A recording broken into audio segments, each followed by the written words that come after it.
Now lots of expectation ahead this one for Spain. And an interesting lineup as well today.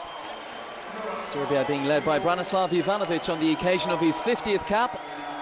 And Sinisa Mihajlovic in his first squad selection has opted to leave a lot of the regulars, including Milos Krasic, out of the squad. So looking at the youngsters and hoping that they can lay down a marker before the start of the World Cup qualifiers come September. This is the Spanish lineup. And it's in the absence of the Barcelona and Bilbao players, one that includes a debut for Atletico Madrid's Juan Fran at right back, and also starts for Jordi Alba at left back, Bruno in midfield, and up front both Roberto Soldado and Alvaro Negredo chosen. Big day for those two, with Fernando Torres not lining out today, though he is here, having only joined up with the squad yesterday. Iker Casillas continues this remarkable international record. He's 129th cap now, surpassed Andoni Zubizarreta's record of 126 back in November. And Ivanovic, as we said, will lead out Serbia today.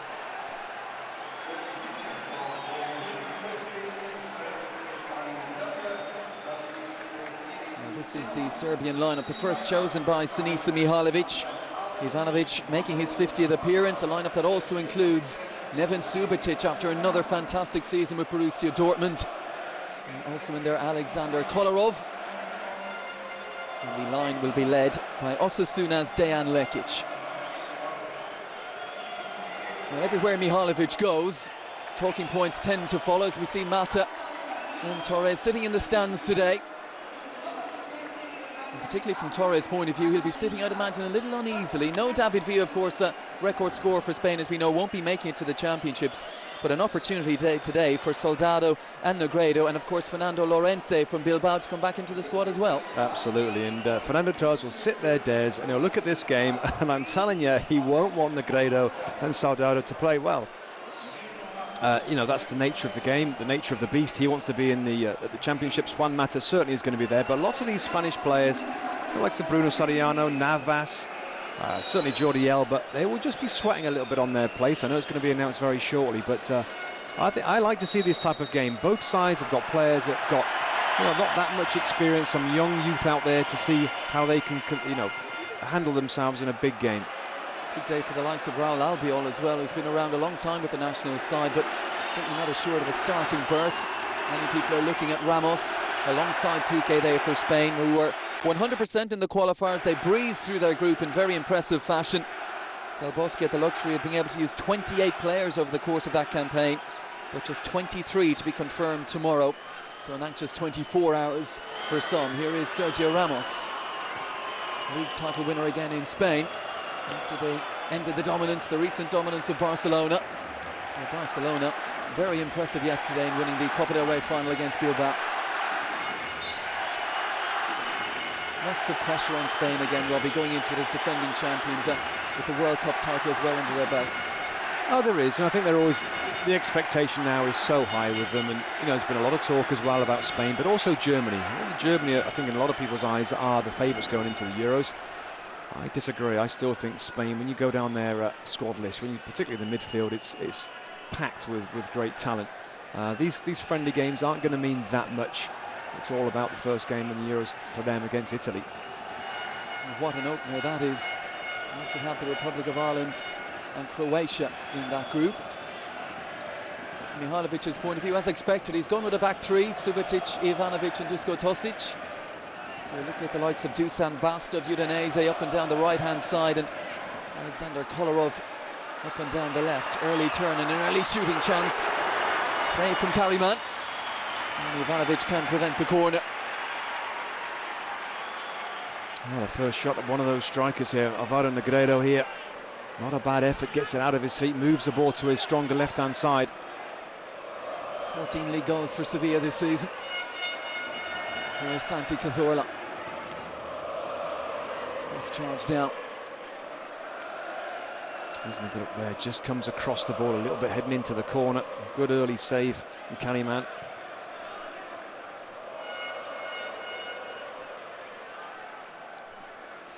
Here's Juanfran. He's had a terrific year, in particular the second half of it under Diego Simeone and what he managed to do with Atletico Madrid. Another Europa League title for them, and Juanfran filling in really in a position that was proving problematic for them. But he did so well that he had Del Bosque prior to this game suggesting that he could well be the starting right back. I think he's certainly positioned in that team, but nobody really knows who's going to be that guy. Juanfran certainly is comfortable on the ball. Used to play as a midfield player. Had a great season, as you said, at Atletico Madrid. And Jordi Alba as well, could be the left back for Spain as well. A player that I've seen develop so much at Valencia. And again, he's gone from a wide left midfield player into an attacking fullback. And such is the way of the game these days that, as Del Bosque was speaking about, you have to have a little bit of everything as a fullback. Here's Cazorla.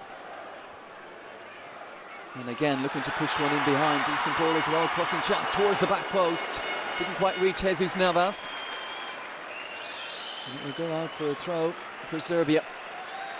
Nice little ball in between fullback and central defender. Not a bad cross in, but Spain not really, a little bit like Barcelona, not really geared up for crosses and people steaming into the box to head it in. There's the man you spoke of, Jordi Alba, just a fourth cap today. Left back has been the preserve of Joan Capdevila. He's pushing on in his career now, left Spain for Benfica. Yeah, looks like Jordi Alba himself is going to be moving. Des is, I think it's pretty much deal done, isn't it, to go to Barcelona, which is, I guess, a dream move for him and a position that has been a bit of a problem for Barca. There's the ball looking to push Negredo forward. Ivanovic not standing on ceremony. That's fascinating. As we said, the opener is against Italy. Who will Del Bosque go for up front? He's got a chance, Negredo, today. Roberto Soldado is a man who's really split opinion in Spain. A real clamour for him over the last few seasons. Didn't make the European Championships 08 or the World Cup 2010. Didn't play in the qualifiers, but his record is very good this season. 27 goals, 17 in the league. You've got Torres off form, and you've got Villa out injured. It is a fascinating one, and I think with Soldado, I think his general play, you wouldn't expect him to be the first choice striker for Spain, but it's just his goals, isn't it? He's a great goal scorer, a great finisher, and I always think that in this Spanish team you always need somebody up front who's going to take chances. There's plenty of players with creativity and it's going to make opportunities. You need a goal scorer up there. Roar from the crowd as Serbia mount their first meaningful attack. Lajic is halted. Lajic had the opportunity to play for part of this season at Fiorentina under Mihajlovic before he was dismissed, and then Delio Rossi brought in, and Lajic heavily involved in what was to prove the end of Rossi's career at Fiorentina. Just a little coming together here right at the end, and the big striker Dejan Lekic plays his football for Osasuna in Spain, so he's going to know all about some of these players. It's going to be a little bit lonely up front, you feel, in this game, because Spain always dominate possession.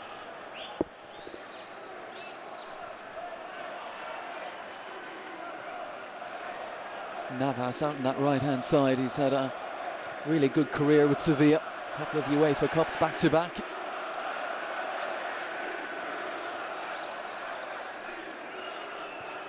You mightn't thank me for mentioning one of those. Oh, yeah. How can you forget it? And sloppy from Sergio Ramos. Dusan Basta onto it quickly. Now worked out to the right-hand side via Ignowski.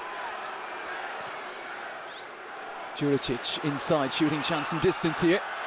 And that's very comfortable from Casillas. Radovanovic with the effort. Yeah, as a midfield man, Radovanovic. Not often you see him that far forward. His main job in this team right now is to protect those three central defenders.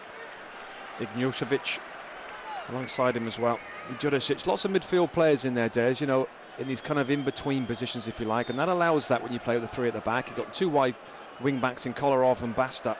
And the Lekic is the main focal points of going forward. Everybody else can kind of rotate in around midfield. Nicked back by Navas, faced by Radovanovic. He shows him on the inside, layoff from Negredo. And Spain now work down the left-hand side. Sergio Ramos, chance to launch a foray forward into opposition territory. Cazorla and Alonso. And now Bruno, who suffered real last-day heartbreak with Villarreal. Looked like they were staying up. The side that finished 4th in La Liga last season. High drama at the end, beaten at home by Atletico Madrid, and then saw Raul Temudo strike for Rayo Vallecano against Granada. And that condemned Villarreal to the drop. Hoping for a happier summer, no doubt, Bruno. He might be hoping for a move as well. You know, I think a lot of people have good things to say about Bruno Soriano. And now with that nightmare of relegation, I'm sure he'll be on his way. Cazorla works it to Alonso, looking to show his passing ability again. Trying to slip Soldado in behind. Hacked away by Dusko Tosic.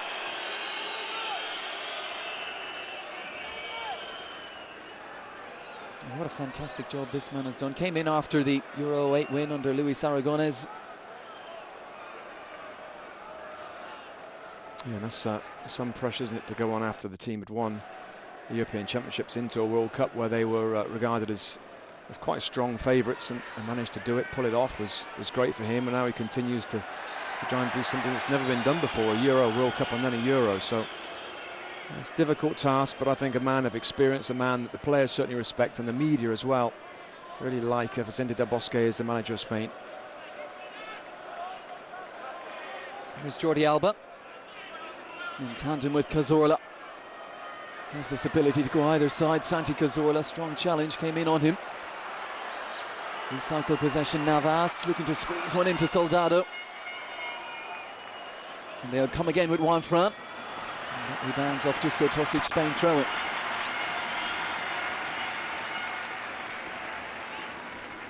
Tosic, who had a little period in Spain this season with Betis, only managed to make one league appearance on loan.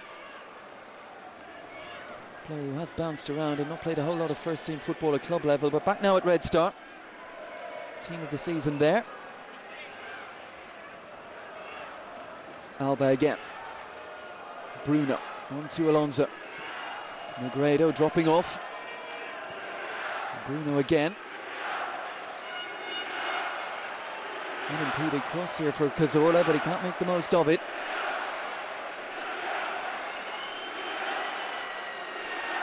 Santi Cazorla, a player that I really like, and I think at 20 million euros people thought it was a lot of money. I don't think so. I think it's money well spent from Malaga. Had a great season.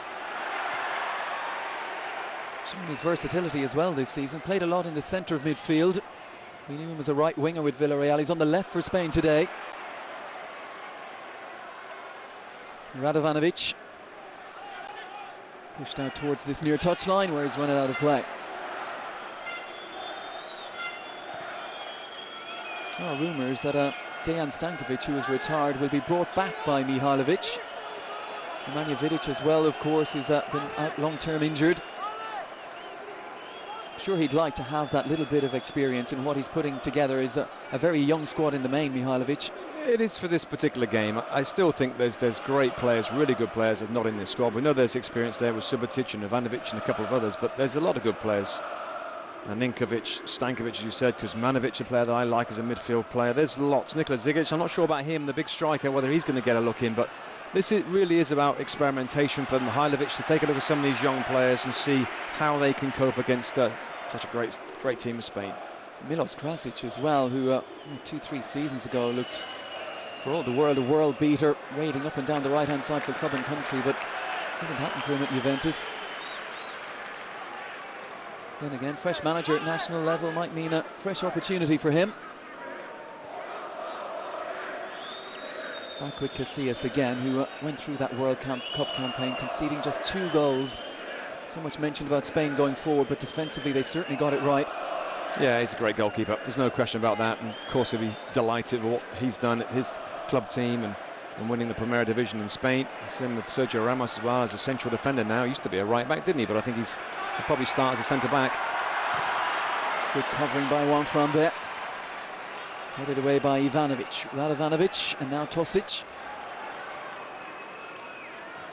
Radovanovic again, now to Kolarov on that left-hand side. Bit of a bittersweet season for him at Manchester City. Ended up with that dramatic league title, but he only played 12 times in the league as Gael Clichy was preferred.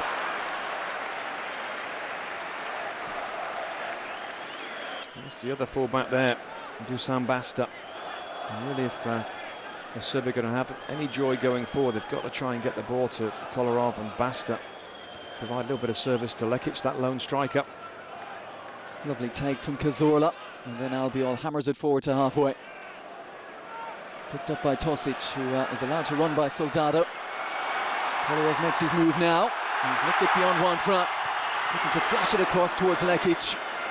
Best moment so far for Serbia.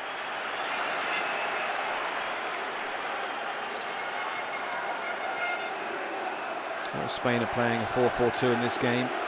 We've seen Del Bosque play a 4-2, a 4-2-3-1, a 4-3-3, all systems basically, and it's still the same thing. Whatever system they play, Des, they still look comfortable on the ball. They've still got options. They still look creative. It isn't really about the system that you play. It is about the players you have in it. And again, if we look at Kolarov here, he's just trying to fizz this across in behind. Doesn't really get it right. Just loses his balance as he strikes the ball there. There's a contact from Ivanovic on the Negredo. Alonso. Navas drifting in off that right-hand side. Now Bruno. Navas again. Ramos.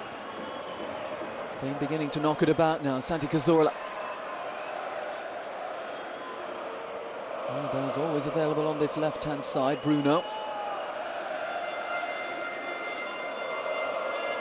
Alba again, looking for the little give and go, and he was balked off the ball there by Basta.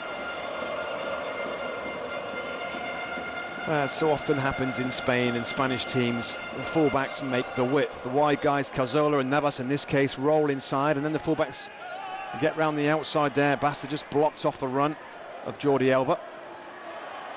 Well, Spain not really a side to put a free kick down, send the centre halves up, not too often anyway. So they've taken it quickly. And here's Ramos.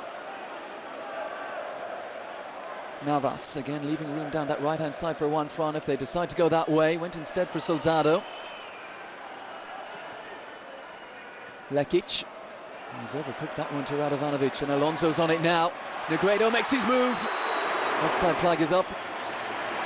But in the blink of an eye, Serbia give up possession, and Alonso almost finding the ball for Negredo. I think that's important for Spain, to have strikers that run in behind as well, and that's a good ball in, that's tight. And really he should do a little better there. It's not too high for him. He gets to it, no problem at all, but I always think that's important. Sometimes I think Spain just come for the ball, they show to feet all the time, the defenders are happy with that, it's in front of them, they can push higher up. They've got to offer that threat in behind. And Xabi Alonso, always aware of what's going on around him. As Cazorla finds Navas.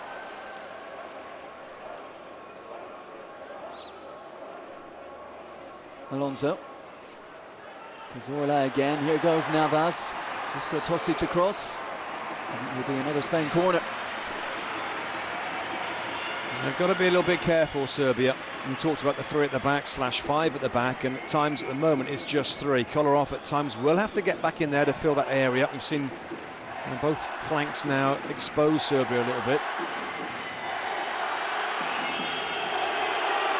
Now this is an opportunity for Sergio Ramos. Maybe 4th cap, he's got half a dozen goals. Usually good for an average of about 5 a season with Real Madrid. He's making his move now. Poor corner though. Ramos has a little look across at Santi Cazorla. Lets him know that should have been better. Here's one front.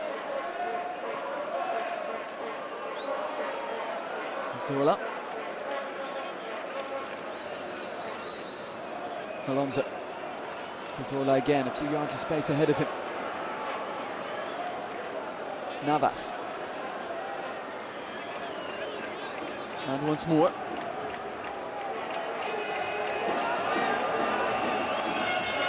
Serbia asking them to make their move, and they've managed to push them back. Spain. Cazorla again, Negredo. Now Bruno. Alonso. And he decides it's time to look for a width on the left-hand side through Alba. Albiol. Serbia now with everyone behind the ball. From Mihalevic's point of view, you want to come here, I guess, and have a disciplined shape and try and put a plan in place, and at the same time realise that when you do push forward, you have to be a little bit wary, given the calibre of the opposition. Yeah, it's difficult, isn't it? And that's when you organise a game against Spain, you have to accept that they are going to dominate possession at your team, even if they want to attack. You know, I've heard lots of things about playing against Barca and Real Madrid and Spain, that you've got to go at them, attack them. Well, that's if you've got plenty possession, and that doesn't happen against Spain. So even if they do want to go forward and try and give them some problems, you know, because they keep the ball so well, the Spanish, they have to be patient, and they end up forced to defend very deeply, and it can be frustrating. Good test for the Serbia squad over the next week or so. After this, they will head to France on Thursday. They will play Sweden on June 5th. All European Championship qualified sides as Cazorla out to Navas. Supporting the penalty area, Navas towards the end line, in towards Soldado. Very good challenge that from Ivanovic. Navas again, in tandem with Juanfran. Very attack-minded flanks for Spain. Juanfran had every opportunity in support of Navas. Here's Bruno. Negredo setting it up here for Cazorla, if he can find a yard of space. Alba to take on Dusan Basta. He's done what he's had to do. It looked like it should have been a corner.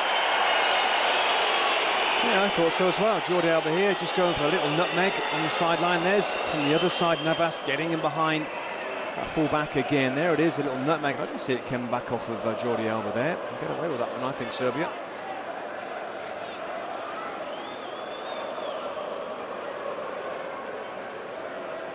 In some ways, Mihajlovic wants to see some of these younger players there, but he wants to see them on the ball. He wants to see them, you know, what they can do in possession, what the wide players can do, what the attacking midfield players can do. But again, he's not going to see it because of this, because of Spain's possession. I guess he'll learn a few things about their discipline and defensively. Will they keep their shape? Will they work hard? Will they close down, etc.? But I'm sure the coach would like to see him on the ball a little bit more.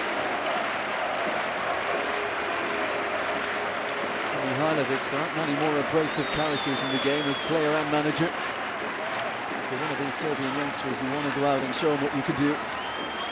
Quick fake from Cazorla. Just nicked as he was going through there. A lazy leg from Juricic. Yeah, again, Juricic is one of the two attacking midfield players. Lejic is the other one that are playing just kind of narrow and in behind Lekic.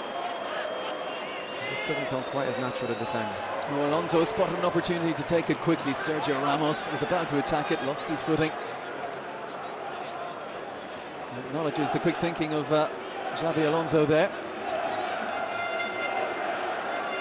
I've got to say, though, it's good tempo. There's a real, it doesn't feel like it's just a friendly game. You know, in some ways, not much on it at all, particularly with the players out there. There's a few that want to impress, but in general, I think it's been both teams have been at it. And certainly players on the Spanish side, when you consider, certainly from the Barcelona point of view, Piqué, Xavi, Busquets and Iniesta would, for most, be considered certain starters against Italy. So there are players today who'll certainly be making the trip to Poland and the Ukraine, who will be in the squad, but not guaranteed of a place in the starting 11. Plenty to play for. Soldado is amongst those, Negredo too. Alonso rolls it on to Navas. Juanfran again from right back. First by two, Kolarov and Radovanovic. Can he fashion across here? He can't. Only the first time of asking. And he'll try through Navas. And Bruno. Cazorla, who's popping up everywhere. Navas again, Negredo towards the back post, and clever little nudge off the ball there from Basta to make sure he could never get off the ground. Well, certainly, Jesus Navas will be a player, as you just talked about, Dan, that will be nervous about starting, maybe nervous about being in the squad, but I think Navas gives them something different, Spain. They've got plenty of players that like to play inside. Cazorla's certainly one of those. There's loads of them. Not really anybody that likes to stay wide and have a real go at the winger. Navas can certainly do that. They're going to have a big game, though. And Casillas has been untroubled so far.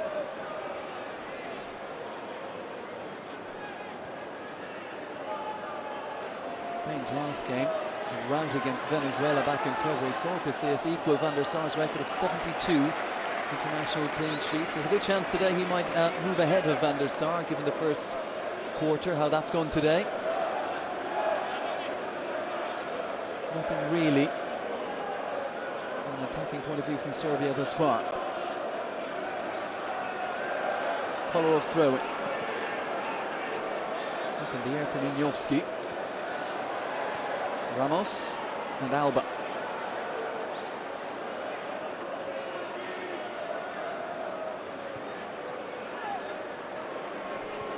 I mentioned the right back position with one from, but the left back position as well. Nacho Monreal of Malaga will also be contending for that. Alvaro Arbeloa, who's played quite a lot there for Real Madrid, when needed this season as well.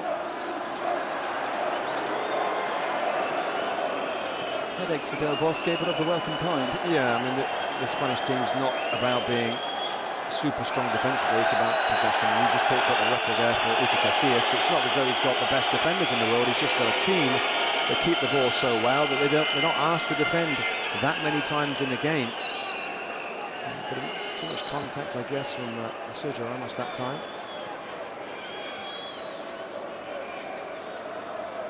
He's fire, isn't he? He's a fiery character, a good experience now. He played and managed various clubs in Italy. Stood up by Ivanovic. Mihailovic has already promised that he will quit if they don't make the 2014 World Cup. Talk about putting your job on the line straight away. Lekic, good cross, maybe just a little bit too high. Always going to be the goalkeepers.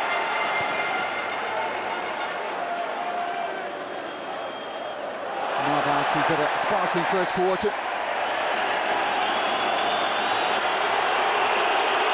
Well, it's good football here in the last minute or so. This is a great ball there, just stood it up at the back post, a big striker. Lekic, unfortunately nobody coming in. There's a clever little turn from, there's just Navas there, gets away from the defender and brings him down. Well, he would be a player in many other nations, would be a regular starter, but you look back at the qualifying campaign, when Spain were 100%, 8 out of 8. Navas made just one start. That was in the 2-1 home win against the Czech Republic when David Villa set that goal-scoring record. Problem as well, I guess, Robbie, when you're in a group, when you only play 3 games, but if you start off with a victory, the manager is very inclined to keep that side going. Yeah, I just think he's like an alternative, isn't he? If things aren't going well, if that style, the football style, the patient, intricate football through the middle is not working, then he's certainly a player that you can bring on off the bench. That's why I think he's got a good chance of making the squad and going. Here's Albiol. And then most things going through him. Still haven't created that much though, Des, you know. It's plenty of possession, they've looked good, they've looked comfortable, they've switched the play both sides. Not many chances created yet for actually both teams. Very few goal-scoring opportunities so far. 25 minutes gone in Switzerland. Remains Spain 0, Serbia 0. Cazorla, who's starting to wander into these very interesting pockets in the centre of the pitch. Serbia not quite sure what to do with him as Juan Fran puts in the cross. It's half a clearance from Ivanovic. Now Radovanovic. And no chances taken by Dusko Tosic.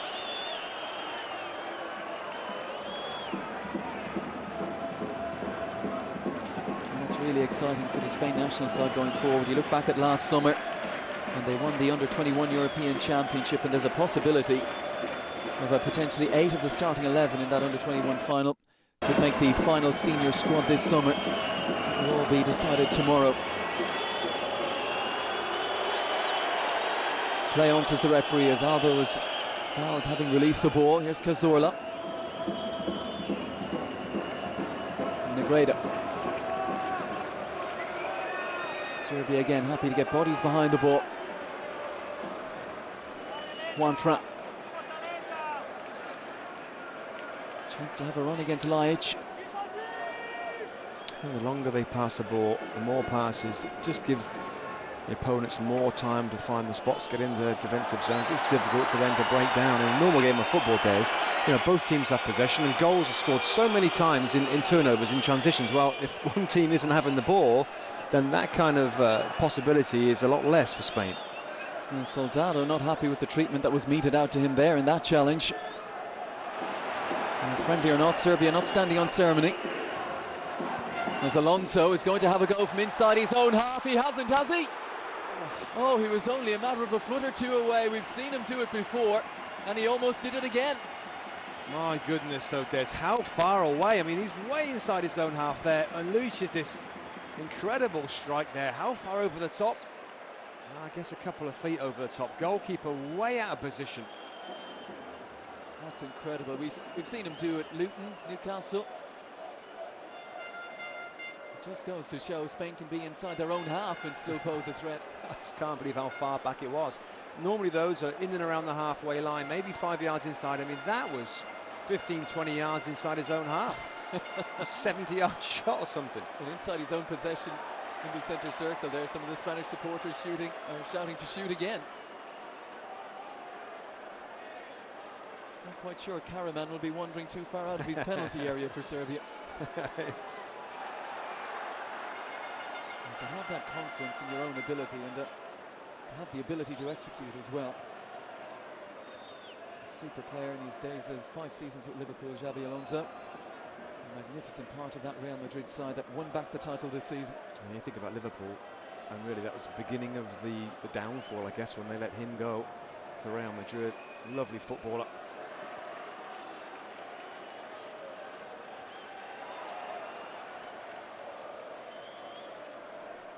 There's some big opening fixtures in the group games in Poland and the Ukraine.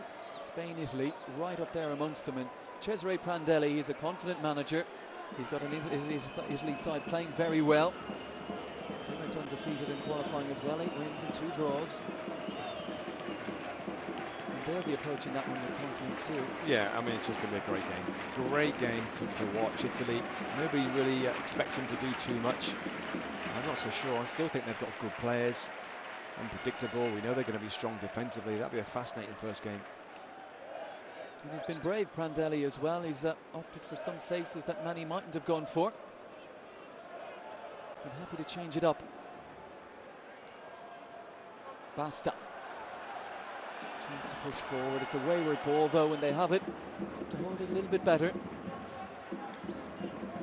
A lot of space, isn't there, behind the Spanish back four when they do win the ball back. Needs that player to make a run in there. Of course, now they get back on the back foot and trying to win the ball back again. It's the same pattern throughout this game. Sergio Ramos.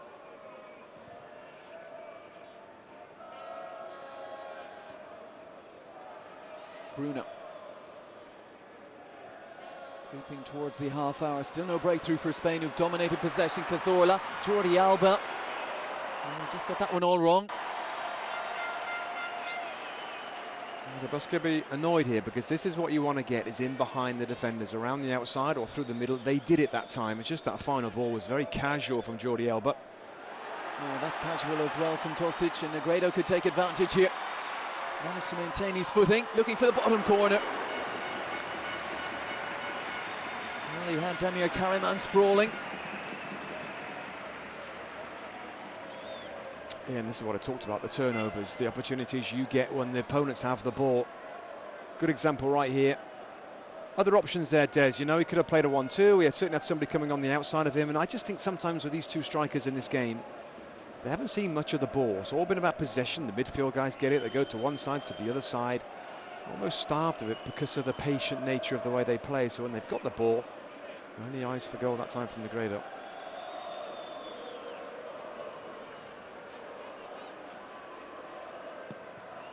Negredo made just one appearance in qualifying, though he marked it with a brace of goals in the 6-0 win against Liechtenstein.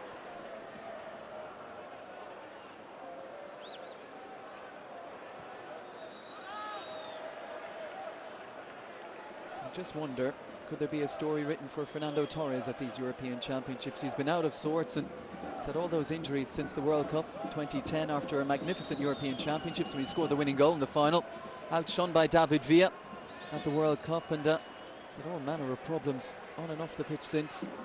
Or could he wind back the clock 2 years, I wonder, and remind us all of what he's capable of? Yes, it's a good question. I think the season that we've seen throughout Europe, you can't put anything past anybody, and it could happen that way. Fernando Llorente, I would expect him to be the starting striker.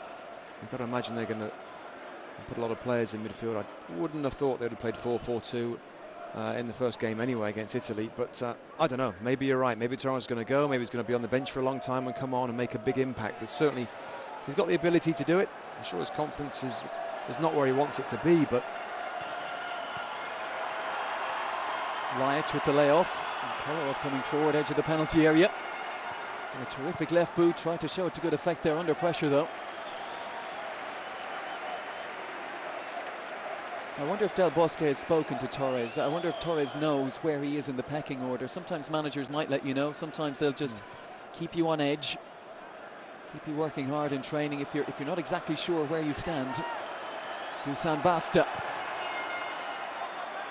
He hasn't been involved in some of the recent squads, so you know, just reading a few quotes over the last couple of days, he's actually surprised that he's involved in the squad right now, and you know, as if he's not playing in his club team is going to hurt him going forward. It still might. We don't know until the final 23 names come out, but I think to be here watching this game, I think he'll be encouraged that he is going to make it.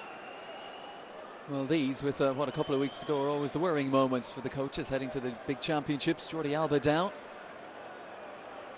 Seemed to be signalling he was okay though.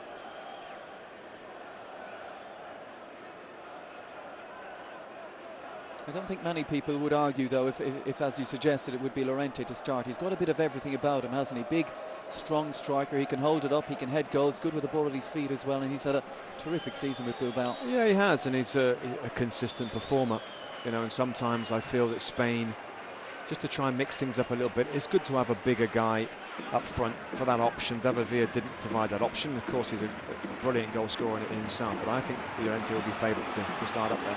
Of course, what's really interesting is you look at England in the situation there with Wayne Rooney suspended for 2 games, and everyone pulling their hair out, wondering how they'll replace him. With Spain, if you've got David Villa, your all-time record scorer, out injured, and still you have 1, 2, 3, 4 options, all of whom would give you something. Yeah, I think so. I mean, it's just a good group, isn't it, with Spain coming through at the moment. You talked about the under-21 team, and a lot of those players are going to be involved in Poland and Ukraine. That's all great. England, I'm afraid, don't have the same luxury. Andy Carroll is that bigger guy, the big option if you like, and I guess whether it's Sturridge, probably unlikely him. Danny Welbeck could be the other option of more of a, you know, a sharper player that runs in behind a lot more. One back by the backtracking Soldado, who's looking to get onto it here now. Layoff wasn't the greatest from the Greda. Here's Subotic. Lots of questions again around his future. Will he be a Borussia Dortmund player next season? Sure, Jurgen Klopp would love to keep that side together, but sometimes when the big money is piling in, and it will be for the likes of Kagawa and Subotic, it's not always easy to keep your squad. Yeah, it's a big club though, you know, it's a big club. They've got tremendous support.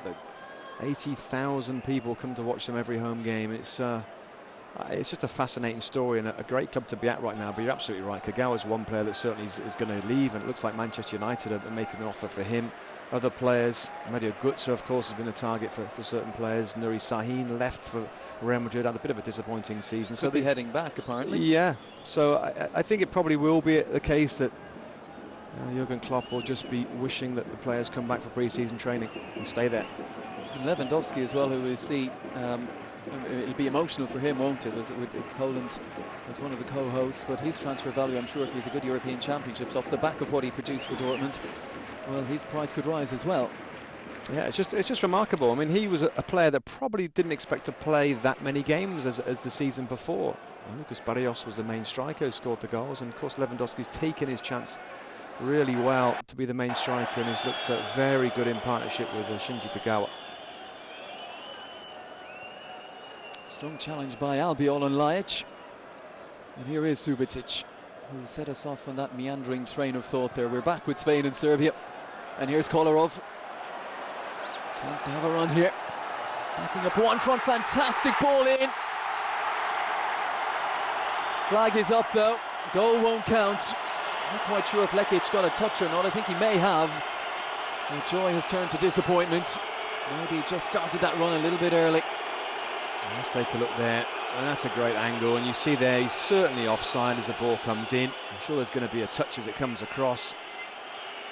Yeah, just off the end of his toe into the corner, but there's the warning signs for Spain. Plenty of possession, but often they can look vulnerable at the back with so many attacking players in the side that don't really want to get into their own defensive zones. And it is a bit mix and match, not the usual back four for Spain today. Oh, Lekic would have enjoyed that, the Osasuna man. Here's Ivanovic. Chance to have a run. Lajic. Room on the left-hand side. It was a poor ball to find him, though. Now Kolarov is going to have to track back and help out Tosic. Great feed again from Santi Cazorla. One front. And Navas. In front, looking to go behind. Navas seemed just a little bit caught in two minds there. I think he should have went around the outside. I think he should have taken on Tosic, the full-back. On that side there, didn't look particularly keen on tracking him back. Negredo. Cazorla. Good wing back though by Juricic.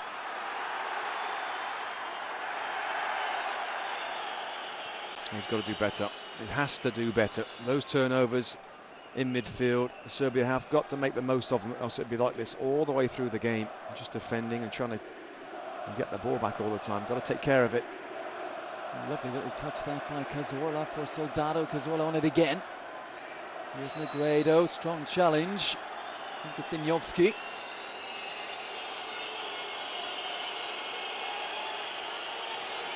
That's the frustration, I guess, when you don't have the ball. You've been chasing it and keeping your shape, trying to close the spaces. When you get an opportunity to put your foot in, yeah, you're going to take it. This is given a free kick for Xabi Alonso here in Spain. A long way out, but for this man, no problem, I'm sure. Half the distance of his efforts of 10 minutes ago. Sun in the eyes of Kariman. He set up a three-man wall. It would need to be special from here from Alonso. He's looking for that top corner. Never coming down though. He's still, from that far out, that's still not a bad effort. Just sort of swinging around there, a couple of yards wide. Karaman total control that time. I'm going to ask you a little later, Robbie, about how many of the 11 for Spain who are out there at the moment would be in your starting 11 come the Italy game. I'll leave you ponder on that for a few moments, as it is with Sergio Ramos. Short to Alonso and back again. And now Alba.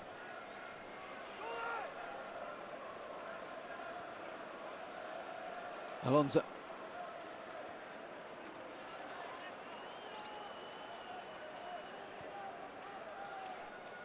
Five minutes to go to half-time at St. Gallen. Serbia still holding intact against the defending world and European champions.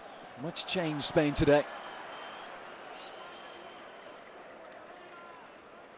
If you're late joining us, just a reminder, no Barcelona or Bilbao players for Del Bosque after their Copa del Rey final yesterday.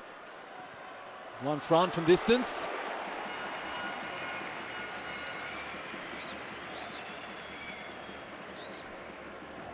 Yeah, again, they're just taking a few pots at goal now. Spain get a little frustrated, they can't create anything. One fan from right back there coming further and further forward. Well, Spain will be in action in Bern on Wednesday when they will take on South Korea in their penultimate warm-up game. Then to round it all off, it will be June 3rd in Seville against China. Oh, goalkeeper's gotten away with that one. Claim he might meant that, Kariman. Little ball off the head of Negredo and back again. Lajic's header is misplaced, picked up by Cazorla.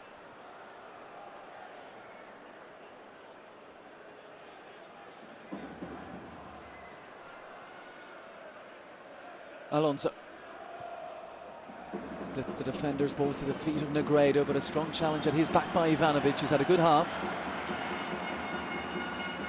Suffered that heartbreak of missing out on that most dramatic of Champions League victories. One of those Chelsea players suspended. Kolarov. Navas getting back there to try and help out Juanfran. Kolarov again looking for Lekic. It's a real threat down that left-hand side, that wing-back position, one that really suits Kolarov. Absolutely right. He's always more comfortable going forward, swinging balls in, shooting at goal. Defended well though from Spain. Raul Albiol very quick to track the run of Lekic at the near post.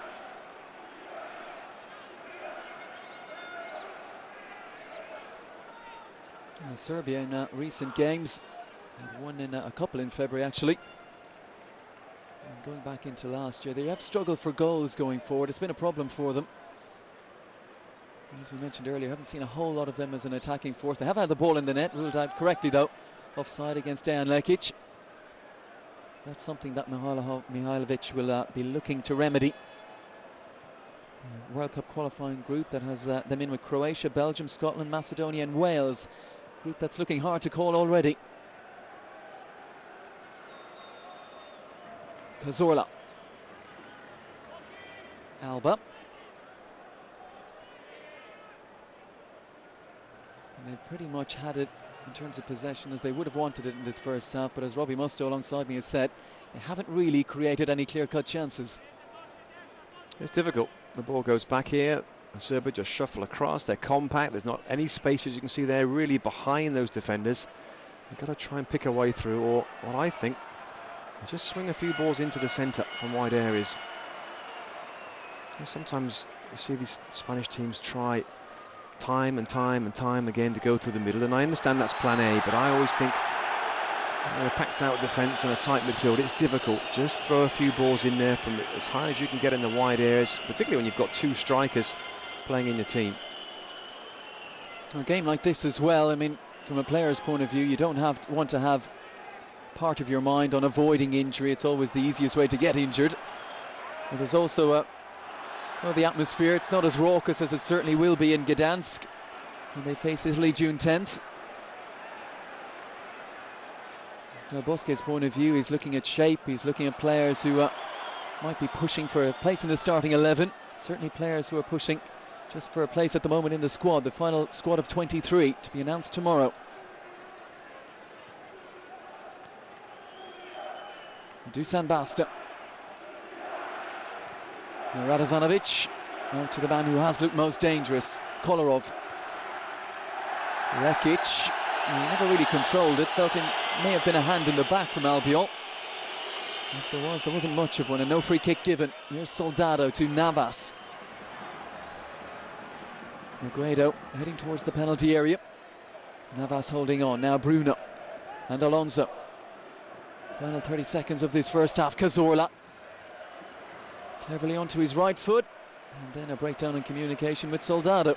It's got to be absolutely perfect, isn't it, when you try and get through the middle there, when there's so many white shirts in front of that goal. There's just the moments before, the big striker just going to ground, just felt he was pushed a little bit in the back from Albiol. Albiol might be one. He might be one player that might make the starting 11 in answer to your question. Other than that, when you look at it, Xabi Alonso probably feels he'll be in the midfield area. Jordi Alba, I guess, at left back might as well, but it's a tough squad to try and get into that starting 11.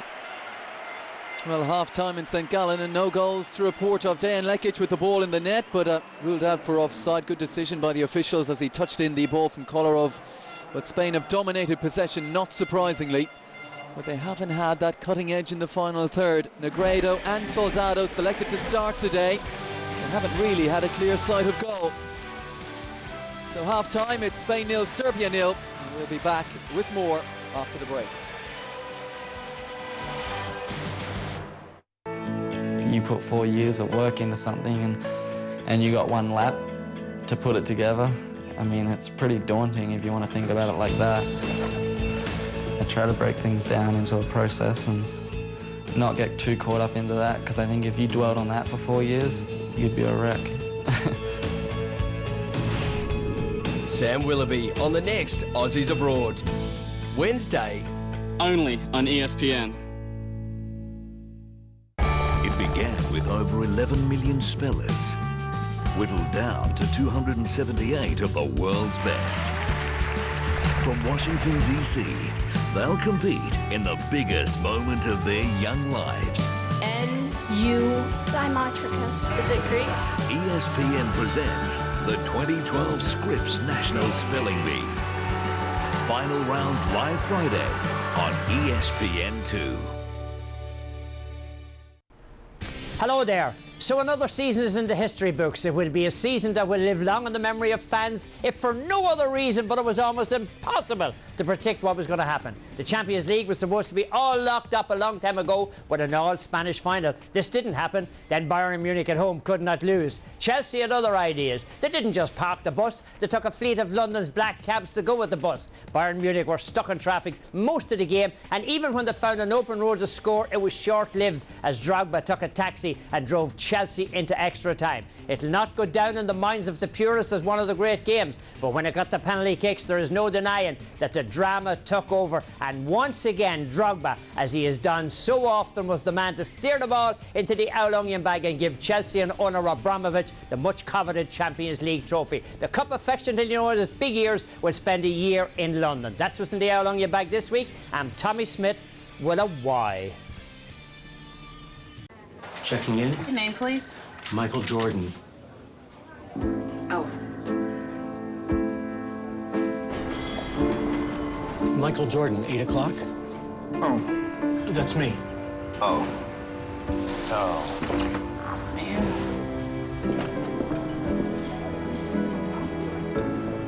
How you doing?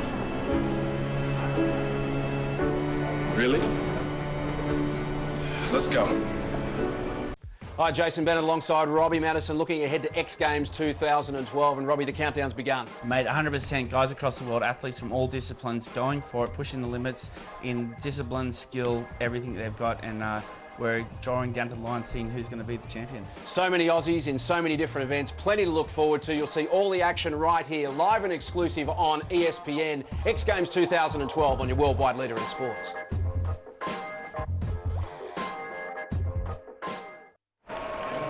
Welcome back. Half-time in this international friendly. In St. Gallen, it's Spain 0, Serbia 0. A pretty nondescript half in terms of chances in front of goal. There have been a couple, as no surprise really, Spain have dominated possession and they were looking to impress early. Negredo with the first effort. He gets an early shot at goal here, long way out, 25 yards out on his strong left foot. Not a bad effort, working the goalkeeper. And then approaching the half hour, well, no surprise, give it to Xabi Alonso inside your own half and he'll have a go. And come close. And how accurate is that? He's a little high, but he's right in the middle of the goal there. Strikes it with his laces. Tremendous control. Goalkeeper way out. He's happy to see it go over the top. It's a tremendous effort from Alonso. Well, there you see almost 70% possession for Spain. Pretty much as expected, I guess, against a young Serbia outfit. Playing their first game under their new manager. They've been disciplined, Serbia. They've kept their shape and they've kept Spain at bay so far. We'll take another break and bring you news from elsewhere when we return.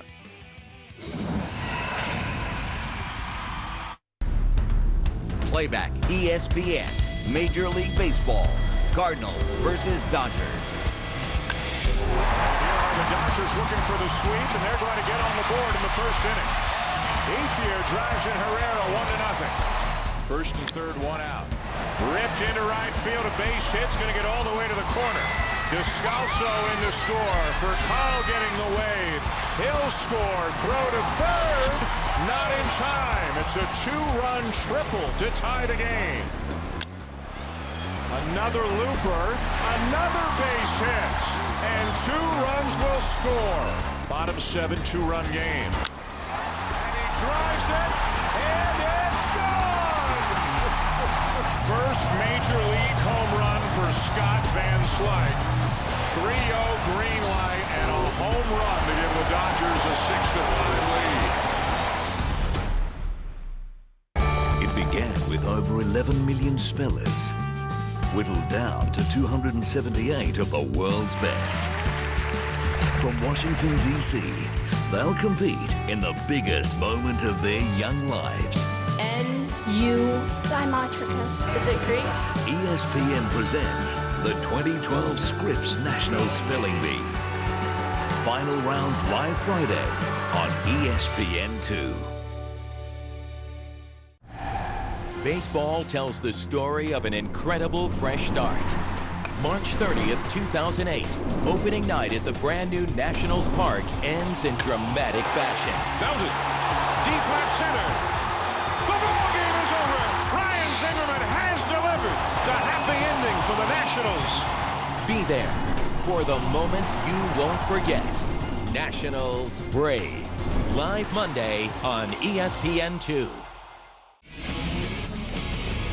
Hey, this is Justin Timberlake. This is Kobe Bryant. I'm Samuel L. Jackson. This is Jamie Foxx. I'm Jeremy Piven. Big Snoop Dogg. I'm Blake Griffin. Gerard Butler. This is Patrick Kane. This is Spike Lee. Kelly Slater. David Beckham. Terrell Suggs. I'm Jamie McMurray. I'm Ashton Kutcher. I'm Tim Tebow. I'm Sugar Shane Mosley. Hey, Luke Castroneves. I'm Nick Jonas from the Jonas Brothers. I'm Venus Williams. Stephen Curry. Tony Hawk. And you're watching Sports Center. Sports Center. Sports Center. Sports Center. Sports Center.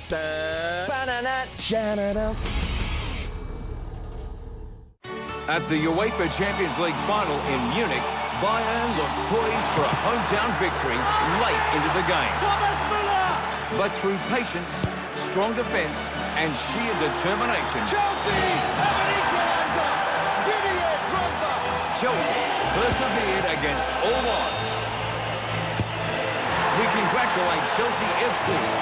Chelsea are kings of Europe. And you saw it here on ESPN. Welcome back. No first half breakthrough then for the defending European and world champion Spain against Serbia in Switzerland.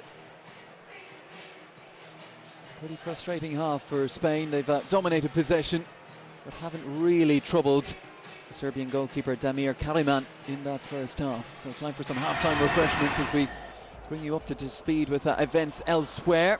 Jose Mourinho amongst the crowd for Brazil-Denmark. This one took place earlier today. And Brazil, through Hulk, taking the lead. Well, as you'd expect, he's got plenty of power, but even so, the goalkeeper here, Thomas Sorensen, should stop that going in. A little bit of swerve on it, but a good strike from Hulk. Well, that coming just 8 minutes in. And it was to get worse for Denmark. Robbed of possession outside the penalty area. And this time, well, it's an own goal. Nicky Zimling. Yeah, the mistake was made, and of course Brazil, a brilliant team when you've given them an opportunity to go forward there. Clever little interchange of passes. Unfortunate there.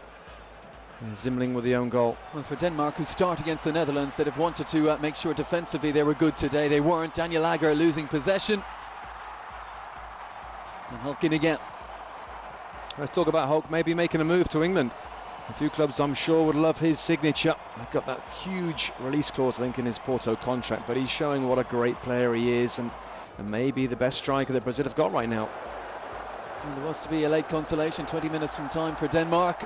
Nicholas Bentner, maybe in a suspiciously looking offside position here, but it's counted. It's counted. He shouldn't have done his offside, but he will take it. A goal against Brazil there, but 3-1. That's pretty good for Brazil. Menezes is there is going to be delighted with that result. And 2 goals for Hulk. Well, in Dublin, it was the Republic of Ireland taking on Bosnia-Herzegovina, the Republic who are in Spain's group, who open up against Croatia. Early chance that comes off the post from Aidan McGeady. Well, I like McGeady. I think he's a super player, a technical player. Good effort there, just goes at it with his right foot. Might have been better going with his left. On the hour mark, Miralem Pjanic, plenty of movement on that ball, and Kieran Westwood starting today, producing a fine save. Yeah, just look at this. Look at this ball move in the air. I mean, that's incredible movement there. It's an excellent save, a strong right hand. And then, well, maybe they were thinking it was going to end goalless, but Shane Long off the bench. And he could be one to look out for come the European Championships. It was Doyle and Keane, as always, to start today, but Long, what an option he is after a good club season as well. Yeah, I agree with him. I think he could be a great option. Good header there at the back post, gets that all-important goal for Ireland. Well, elsewhere, these are the full-time scores up top. Russia 1, Uruguay 1, Croatia, who, as we said, the Republic of Ireland will face in their opening game, 3-1 winners against Estonia. And Poland, the hosts, were victorious as well today.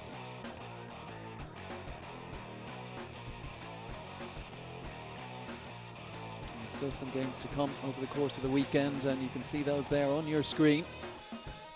The Czech Republic will be in action, Greece as well. And of course we've got England and Norway. That's another big one coming your way. Check your listings at ESPN Deportes. Second half on the way from Switzerland. So you're originally from Minnesota, right? Yep, born and raised. Big time deal, Minnesota. That Fargo is a crazy movie, wasn't it? That was North Dakota. Aye, you're right. You're right. Minnesota, you got the Yoopers. No, that would be Michigan. Upper Peninsula, UP, Yooper. Oh, yeah. You ever meet Prince? No. The countdown to Euro 2012 continues. What a goal! Spain ready their assault on back-to-back European titles with a friendly versus South Korea in Switzerland. This Thursday, Spain-South Korea on ESPN2. Baseball tells the story of an incredible fresh start. March 30th, 2008, opening night at the brand new Nationals Park ends in dramatic fashion. Belted. Deep left center. The ball game is over. Ryan Zimmerman has delivered the happy ending for the Nationals. Be there for the moments you won't forget. Nationals Braves, live Monday on ESPN2. You put 4 years of work into something and you got one lap to put it together. I mean, it's pretty daunting if you want to think about it like that. I try to break things down into a process and not get too caught up into that, because I think if you dwelled on that for 4 years, you'd be a wreck. Sam Willoughby on the next Aussies Abroad. Wednesday. Only on ESPN.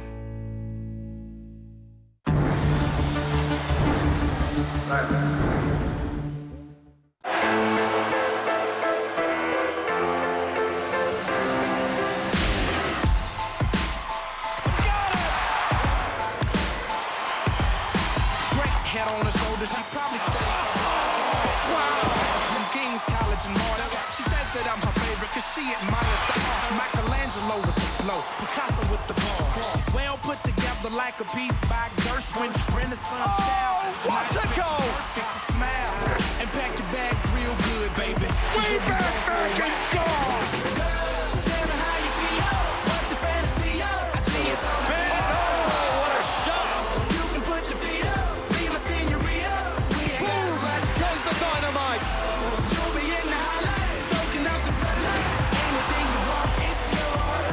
Emphatic from the spot.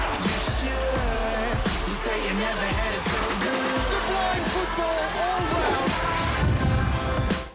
Looks like we've got a quartet to come on for Spain at half-time. Alvaro Dominguez, the Atletico centre-half, is on. Beñat, as we mentioned. David Silva, you can see. And Adrian, also from Atletico Madrid, is one of those who was on that European Championship winning side with the under-21s last summer, and he has had a fantastic debut campaign with Atletico. 19 goals, the vast majority of those coming in the Europa League, so he knows already at the age of 24 how to play different styles, different competitions, and certainly one, again, we didn't really mention him as an attacking option, maybe a wide attacking option, who could add something for Del Bosque. Yeah, again, he's different. He's got a real pace, and you know, the club move has done him the world of good, because I thought he was a player that kind of struggled at times to be effective, but he's got into a different team, better players, and he's certainly got improved a lot from there. But of course, David Silva, they've got so many players that can come into this squad, and that's why you said how many will look to start in the game. Well, I'm afraid there isn't many, if hardly any, particularly in the midfield and the front players,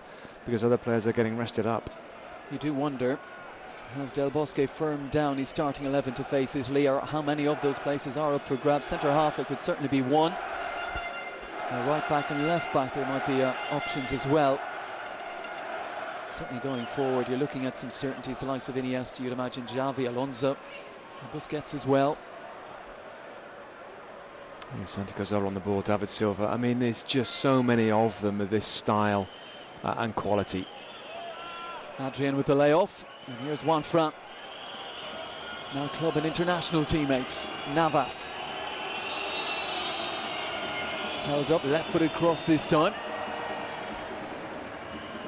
Juanfran will look to retrieve, and does. Beñat has got this lovely way about him, drifting around midfield. Cazorla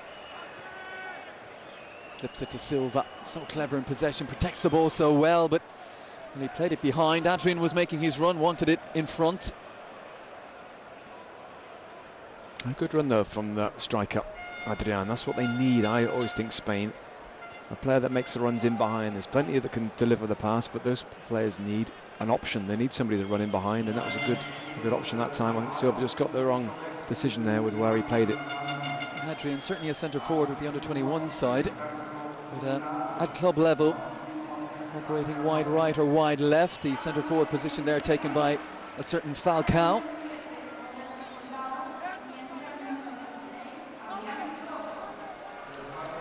Mihalovic's point of view, such changes in personnel for Spain, he'll have to try and counteract that, or maybe just decide to let his side keep their shape, keep their position, and deal with the new personnel as they see fit. Bruno onto Silva. Still going, David Silva, Jordi Alba to the end line. And swept away by Subotic.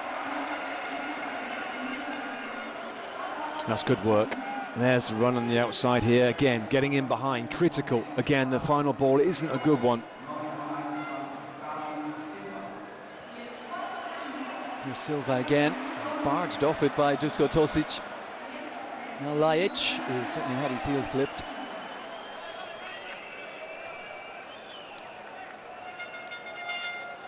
Just plows into David Silva there. All these guys going forward, wherever you look. Juan Fran, the right back, is in advanced positions. Jordi Alba's getting around the outside on the left.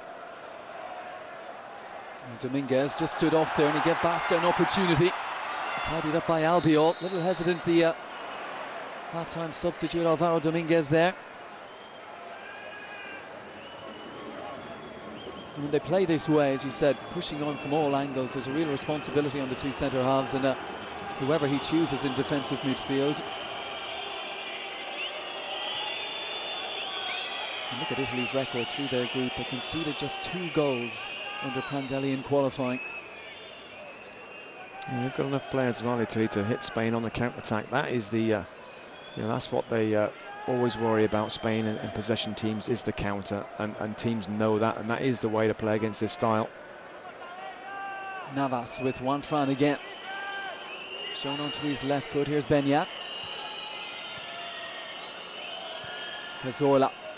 Back out to Navas again. One-on-one here against Tosic. Looking to drive one into the bottom corner. He'll have to settle for a corner.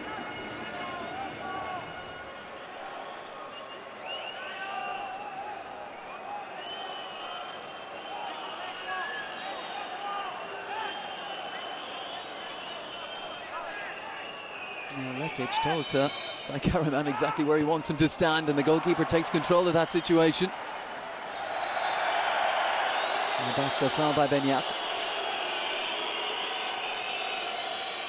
He'll be keen to get involved straight away, Benyat, making his debut in this great Spanish team, Spanish squad, champion squad, and they're trying to...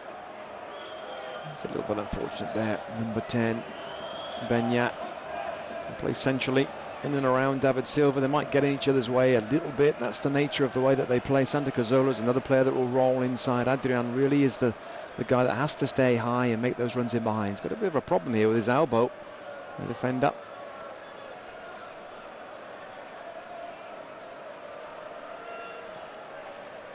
Mihalovic passing on the instructions through Tosic. He's taken a different approach, it would seem, Mihalovic. He's not changing things up. Not throwing in 4 or 5 at half-time. Wants to see the starting 11 and see what they can do for at least another 5-10 minutes second half, it would seem, providing Basta's fit to continue. Maybe just a painful one, a kick right on the elbow. Yeah, I think he's okay.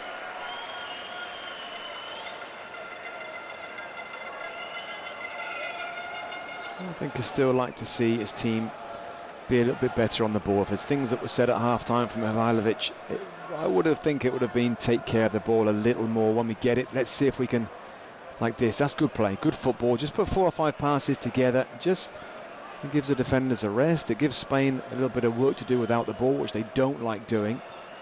It's a good little bit of passage of play there right now. Ivanovic to Basta, happily fully recovered. Chance to charge down that right-hand side. Jordi Alba's quick. Serbia have made ground though. Basta quickly on with the throw-in. Juricic. Basta back to Ivanovic, who'll hang one up in there for Lekic. Whistle's gone again.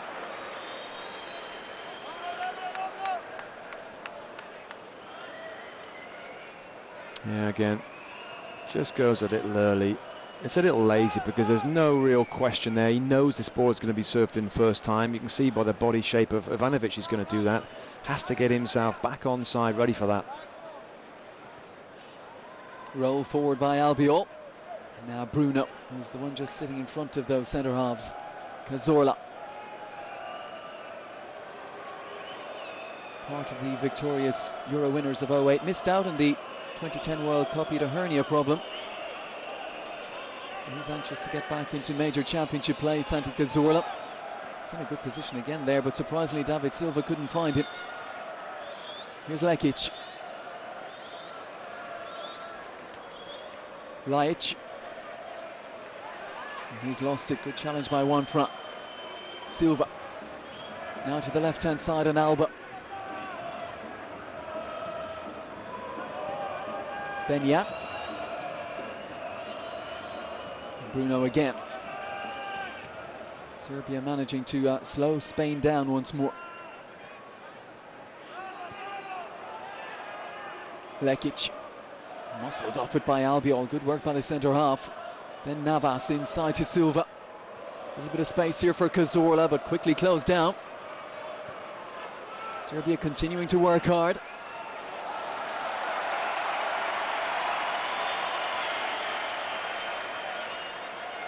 Spain again continuing as the first half, just lacking penetration. Loads of possession. Just haven't quite got that quality to unlock the defence at the moment.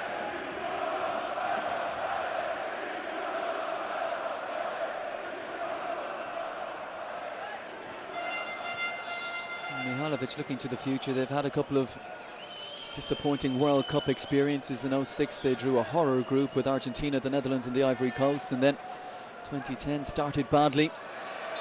The opening defeat to Ghana, and it didn't get much better after that.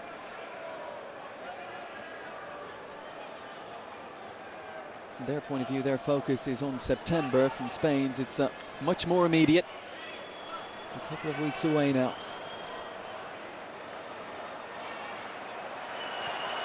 Good work by Juricic, and here goes Basta.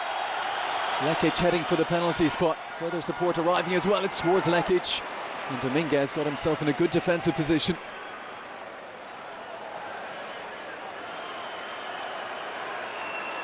There's Jordi Alba again. I saw him go down with a problem with his leg in the first half. Gets a bang on the back of the...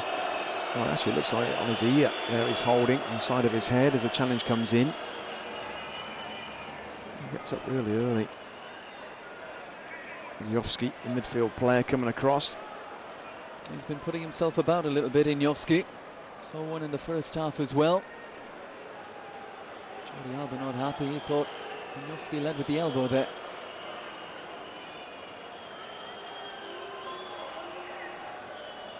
Ten minutes gone, second half. Still no goals to report in St. Gallen. Spain 0, Serbia 0. Already today from Spain's European Championship group, the Republic of Ireland victorious, Croatia also with a victory today.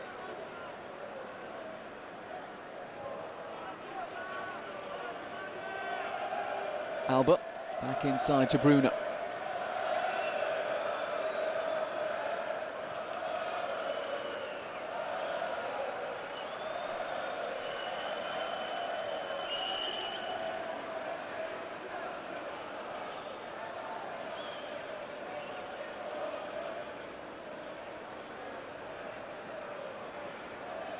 Juricic looking to turn inside, but he's turned into trouble in the form of Benyat.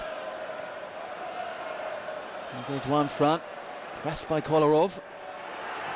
And kept his head and found Albiol. Jovski. Now Lajic coming in off that left-hand side. First real glimpse of him in possession. And one front, playing a dangerous game. And bailed out by Albiol. Casillas, who we've hardly mentioned. Header by Ivanovic.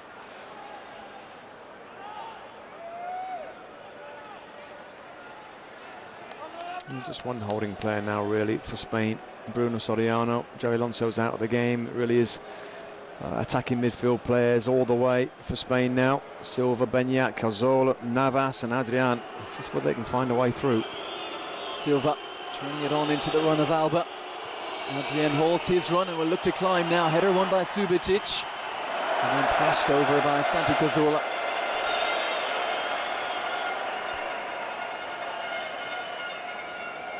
Well, that many targets in the centre.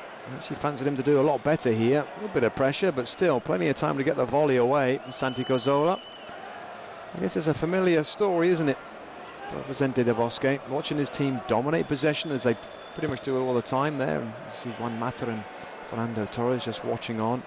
It's just a matter of penetration. How can they create chances and score goals to round off all the possession that they have? It's got to be a worry. This is kind of concern, I guess, when he plans his teams and figures out how they're going to win games and win tournaments.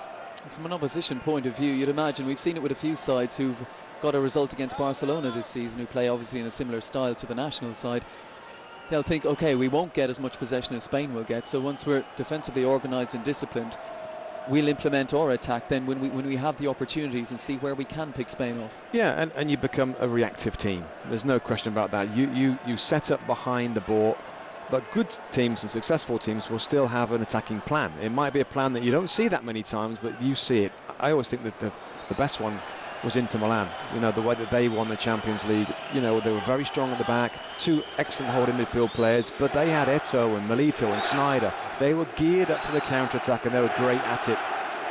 Against a little bit offside here. It's okay defending deeply against these great possession teams, but you've still, if you want to win, you've still got to have a plan, an idea that certain players can play a little higher in the hope that when there's that transition that they can get people forward in support of attacking positions, because if you don't do that, then you're never going to create anything.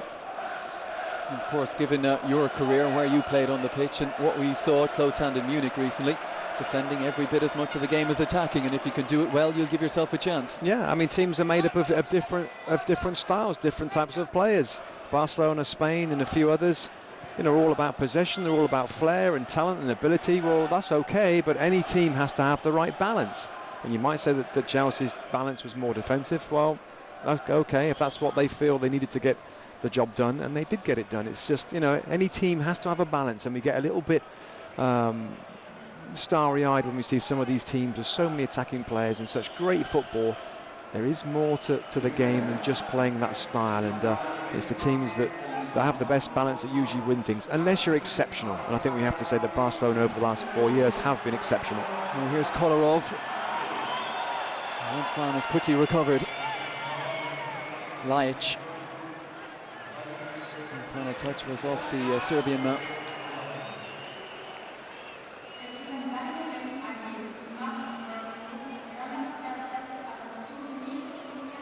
Having seen Torres up in the stands there, just a quick word on the first half contributions of Negredo and Soldado, who will be pushing for a starting berth. Yeah, not great. I mean, you're not going to say any of those performances they force their way into the reckoning of a starting position. Again, the style doesn't really, I don't think it makes the most of having two strikers. I saw very little of both of them, really. Negredo with a couple of opportunities and Soldado with hardly anything. Juan Fran, I think he got a bit of Kolarov before he got the ball there. It's turning into a good duel. Yeah, just not a great challenge with the left foot reaching in there. A bit dangerous as well there. You see that left leg is locked there and gets bent. It's a bit awkward for his knee there. Just a few signs in Serbia feeling they can do something on the break here and coming into the game a little more. Mihajlovic resisted the urge to make changes. Here we go then, Lajic towards the back post, and it's a wasted opportunity. And 70 yards back down the pitch now for Subicic and co. Well, there's been 2 or 3 times now. I know that Lajic hasn't been heavily involved, but the times he's got it, Des, he hasn't done very well. This is, I guess anybody can overhit a free kick, but in terms of his possession, you know, he's in one of those attacking midfield roles, a luxury role if you like. He has to be reliable in possession and basically affect the game. Maybe he's seen Delio Rossi in the crowd or something. He's just a little bit rattled. He's got to do something right, else he might be the one of the players that comes off if there are going to be substitutions for Serbia. Silva looking to do what he's done all season for Manchester City, find those little gaps.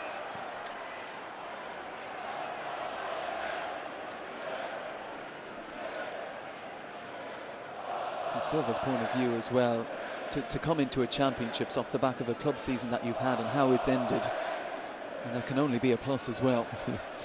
Yeah, you'd have to think so. I mean, he's thoroughly enjoyed his time this season, his time in England. It's like just reading an interview. He loves it playing in the Premier League. Here goes Adrian. Chance here, trying to lift it over the goalkeeper. First real time, we've seen the pass, we've seen the run, and we've seen the chance, and it's taken a little over an hour. Well, it has, and there you go. There's that run in behind that they have to have. The ball is there. It's a perfectly weighted ball, as you're going to get with some of these players. Just a little bit hesitant going through there, not full of confidence. It's a good opportunity. It's on his weaker side, and that is not, I'm afraid, a convincing finish. But finally, I get to write down an opportunity. That's the first one. It's for Adrian for Spain. It looks now like Mihalovic is going to react. His plan, obviously, to get through an hour and then make some changes.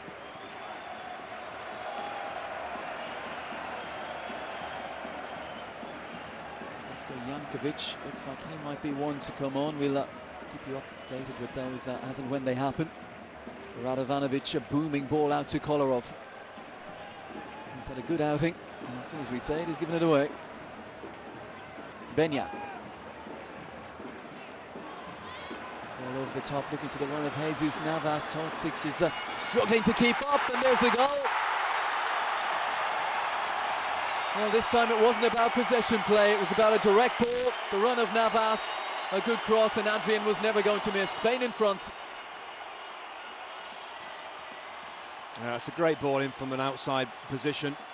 A lot of goals, wherever you see this sport, come from wide areas, come from crosses, and again, an opportunity where Serbia are not camped in their own half. They haven't got 10 people behind the ball, but even so, that ball in here from Jesus Navas is absolutely spot on. Exactly, probably the only place that ball finishes where a goal is possible there. Just reaches down there, Adrian. It's an easy header for him, heads it into the ground, but it's so often the way, isn't it? When a team start to feel they've got a bit of a chance, they start to go forward, they're not as compact, they're not as tight, and they get hit on the break. And it's amazing that Spain here have dominated so much, but have scored their goal on the counter-attack.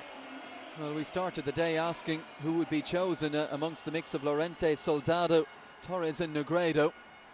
But it's Adrian on his senior debut, the man who won the Golden Boot at the Under-21 European Championships last summer, who has come up with the goal. In a moment that he will remember, I'm sure, for a long time. Jankovic is going to come on. He will replace Djuricic. Jankovic normally operates down the right-hand side, so we'd imagine that is where he's going to go. But this is the ball, Benyat, another looking to catch the eye, and Navas at full tilt to control it and produce that top quality. Adrian couldn't miss. Yeah, it was a good ball, was it, from Benyat? You're absolutely right. And just took advantage of that space, that inside left that we've seen have been a bit of an issue. Dusko Tosic looking a little uncertain in that role. Radovanovic is also off. And Nemanja Matic, the former Chelsea man, coming on. Ibimir Fesa of Olympiacos will enter the fray as well.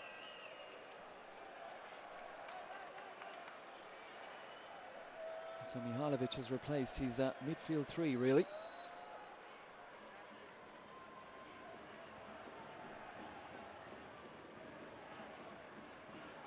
Well, Spain spent an hour pretty much in possession in Serbia's half, trying to pick a way through. When the goal came, they've just showed it that they can vary it up a little bit as well.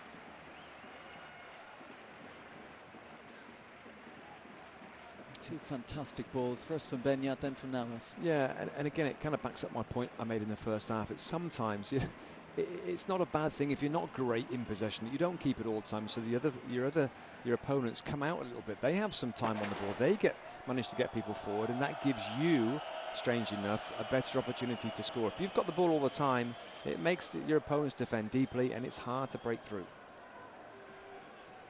Well, even the best sides, you have to have a little bit of unpredictability in your game. And Jankovic showing an early trick. and winning the free kick against Wanfra. Just quick feet there.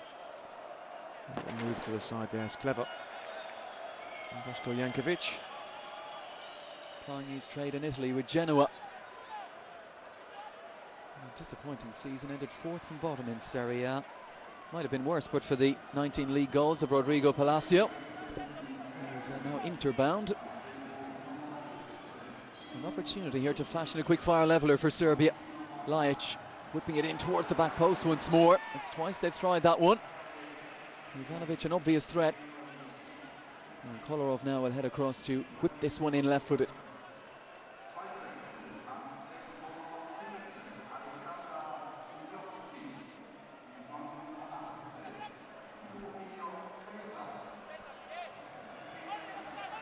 Ivanovic and Lekic looking for good delivery. They got a good delivery. It was Tosic heading it goalwards. And they'll get to do it again. Yeah, got some targets, there's no question about that. Some big players that can arrive in the box there. Ivanovic, we see him going forward. Subotic, another centre back. And plenty of targets in there. Trying to find some room. Plenty of 6-footers to aim for.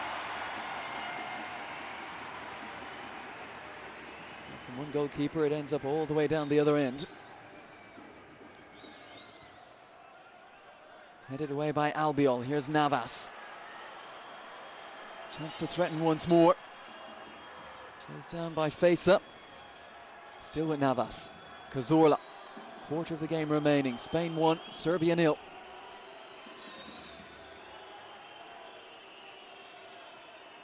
Benyat. And Albiol. A little bit errant with his pass there, and Jankovic almost took advantage.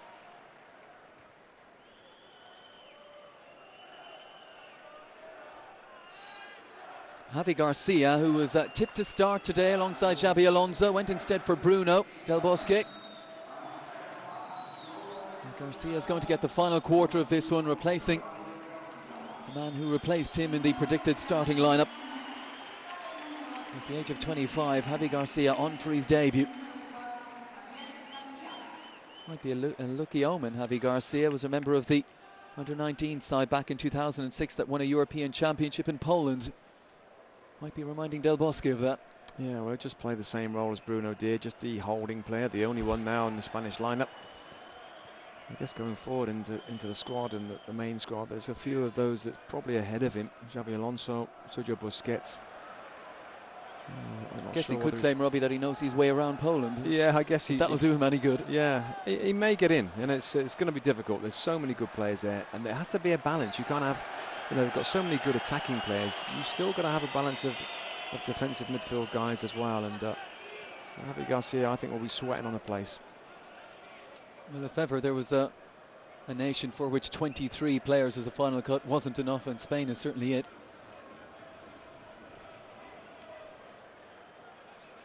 Benyat. Back to Albiol. Now Alvaro Dominguez. Hasn't always been a regular at centre-half for Atletico this season, with Miranda and Godin there.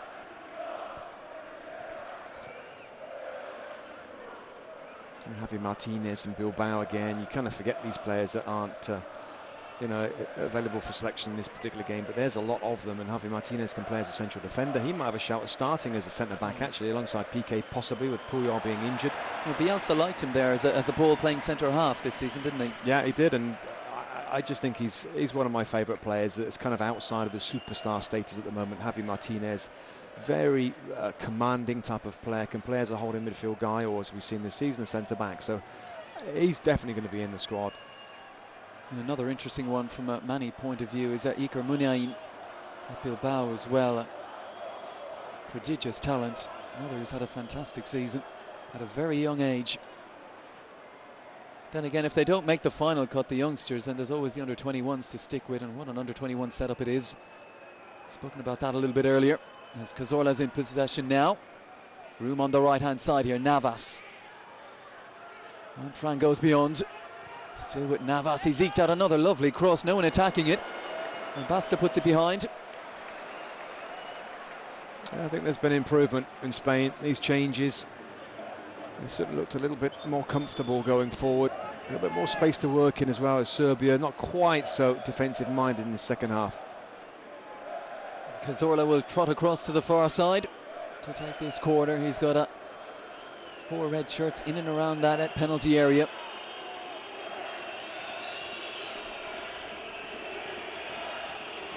Javi Garcia looking to make a quick impact. Cazorla then with the in-swinger. Dominguez with the touch at the near post. Serbia can smuggle it clear. Nemanja Matic away. Juanfran. Another chance to push forward in tandem with Navas. Benyat. And Javi Garcia. Silva. Dominguez. Nacho Monreal, who's taken the place of Alba. Enjoyed a very good season, his first season after leaving Osasuna for Malaga, who made it to the 4th spot in La Liga. They'll be in the Champions League playoffs, and you'd imagine will spend heavily in the summer, as they did last summer, in the main on Santi Cazorla. Silva in behind, fantastic ball again. Adrian, was there contact from Ivanovic? There was, and that will be a penalty. But that's twice now Adrian has made that move. Should have scored perhaps when the first chance came, and he's earned a penalty now. Ivanovic walking away from the referee. Is this potentially a red card situation? Is there contact or is it his own feet? There was no real complaint. Difficult to see there if there was contact. Ivanovic here, let's have a look. Yeah, I think maybe just the left foot there. He just nicks it, and it absolutely, even though it looks accidental, it still is a penalty kick. A goal scoring opportunity as well, probably, but I guess in a game like this it doesn't matter. Well, at that pace, any contact at all as legs cross, and really Adrian couldn't keep his feet there. It is a penalty. And disappointment for the Serbian captain on his 50th appearance. It's going to be Santi Cazorla to step up to take this. 8 goals this season for Malaga. Can he double Spain's advantage? Cazorla right down the middle.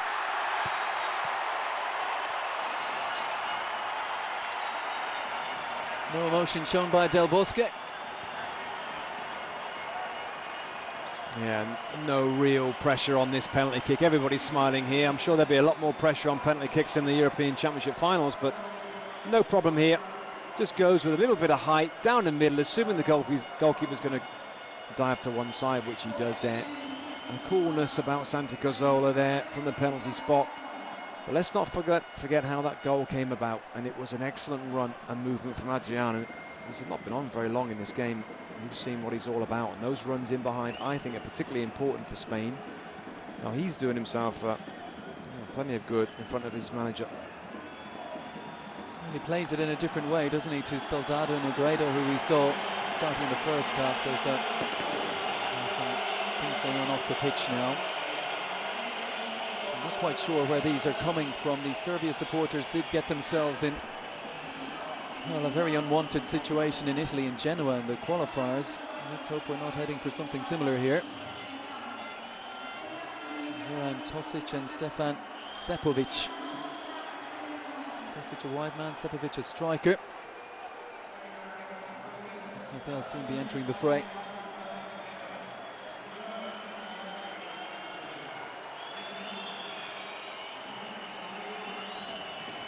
A little bit of delay as this is all sorted out. Needless, really, on an occasion like this. Nothing at stake for either side.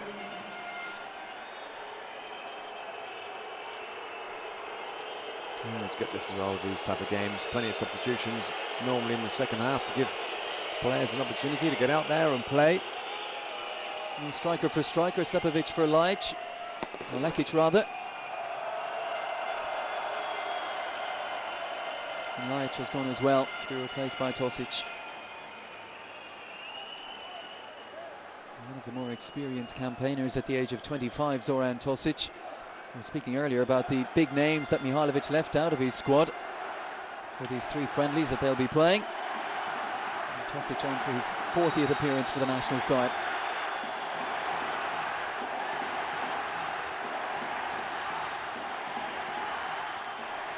Lovely touch inside from Jankovic. Here's Sepovic straight into the action. Jankovic again, and this is looking threatening. Kolarov, if he can get in behind Juan Fran here. And he got himself between the defender and the ball. There was always going to be contact. Just a couple of times he's looked a little bit vulnerable back there, Juan Fran. We know all about his abilities going forward, but not the strongest defender. Alexander Kolarov certainly is a powerful player down there left. And to that extent, you would wonder about the likes of Arbeloa, who is a more natural defender than Juan Fran. If Del Bosque might think against Italy, that might be the better option. All questions soon to be answered, though.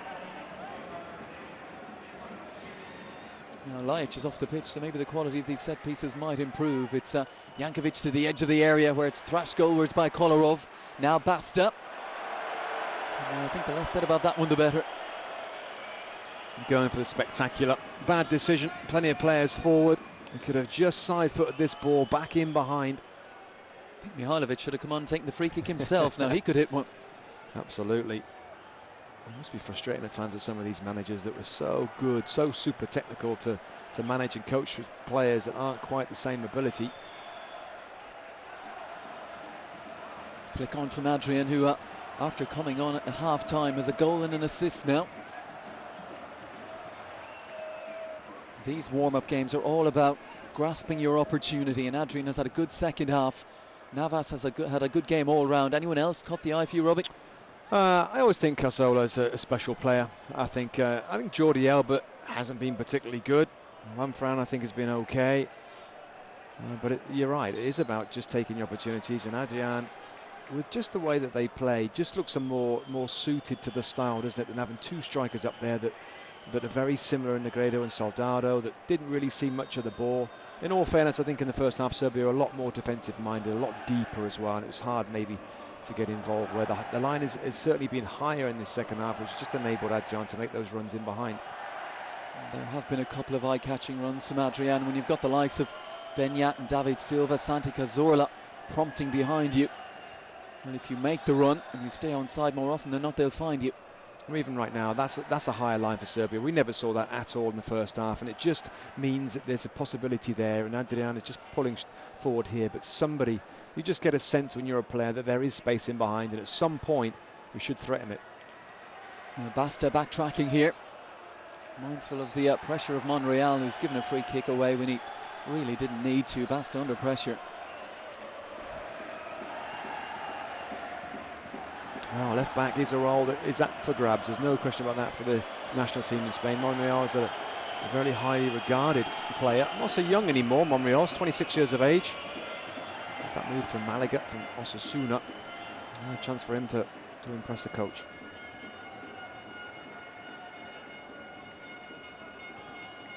A face up. Happy to go back to Subotic, and now Ivanovic.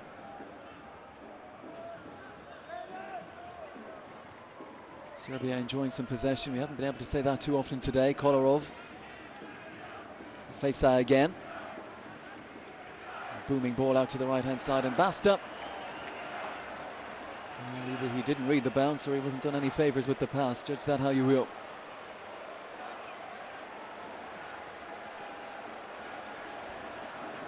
And after this, it will be South Korea in Bern on Wednesday for Spain, when you'd imagine there will be a lot of changes to the starting 11. Was that the last one? No, they'll have China in Seville June Right. 3rd after that, and that will be the last one. I always think that, before a major tournament, I think you have got to put out your team that's very close to the starting team, to give them a chance to get together again, to warm up, to have a real proper friendly. I know it won't be ideal, and it won't be at full speed because you don't want to risk your key players or whatever, but I still think it's important that these friendlies aren't all of this nature of figuring out who's going to go and giving players an opportunity to play. You've got to get your best team out there or very close to it before the tournament, I think, and get a good friendly game in, just to get a little bit of confidence and a little bit of the guys used to playing with each other again. Well, over 3 months since their last game in 2012, which has been a quiet one in terms of internationals, as club scene took prominence. Venezuela, they beat 5-0. Soldado scored a hat-trick in that one, which added to the clamour for him to make the squad for the finals. Didn't do a whole lot in the first half here, though, when he had his opportunity. And Tosic Cheers from the crowds as he produced a little party piece. Didn't think he wanted to go any further though. Rolled forward by the other Tosic on the pitch. Zoran. And got bodies forward here. Basta, edge of the penalty area. And that will be a Serbia corner. Bosko Jankovic, bottom of the screen, furious the ball wasn't played across to him. He was unmarked. He was, look at that. Did an overcovering there from Juan Fran. Too far inside, really, but get away with it. Casillas will be desperate to keep a clean sheet here.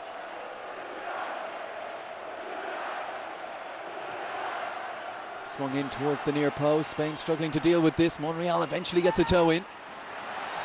And then prodded on towards Jesus Navas, who's got a lot of empty space ahead of him. He may have to hold on here and wait for support.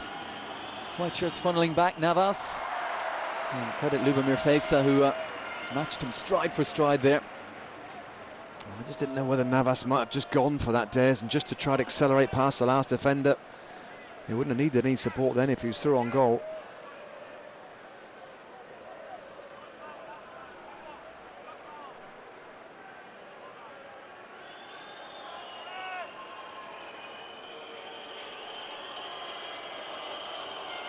Now, corner taken short this time. Back with David Silva. Left-footed towards the back post. Didn't quite reach Adrian. Recycled by Monreal. Adrian on his right foot. Well, he's confident.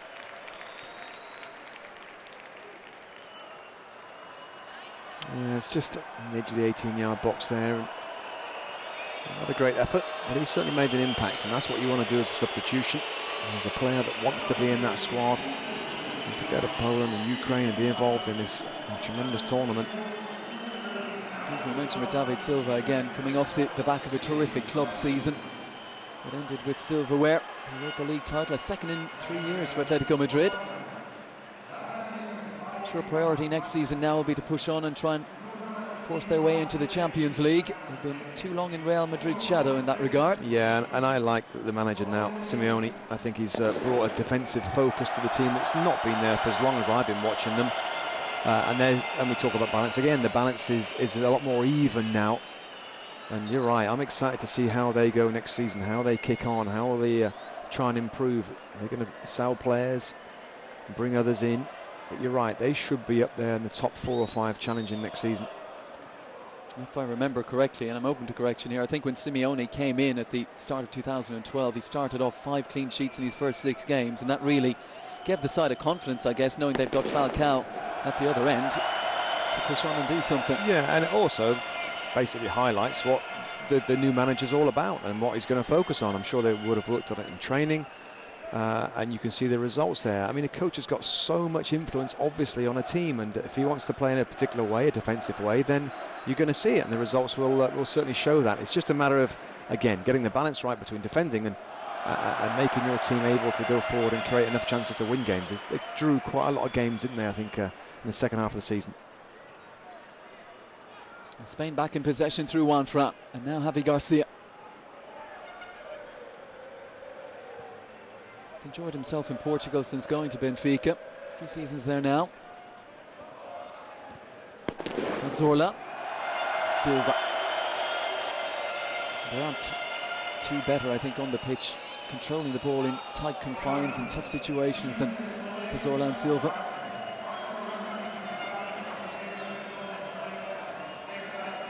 Yeah, and a couple of the teammates that aren't even here, Iniesta and Xavi, are not bad as well, and that's basically the strength of the Spanish team, and that's the philosophy right now with Spanish football. And it's very enjoyable to watch when those guys get on it and start combining. Cazorla a starter for you against Italy?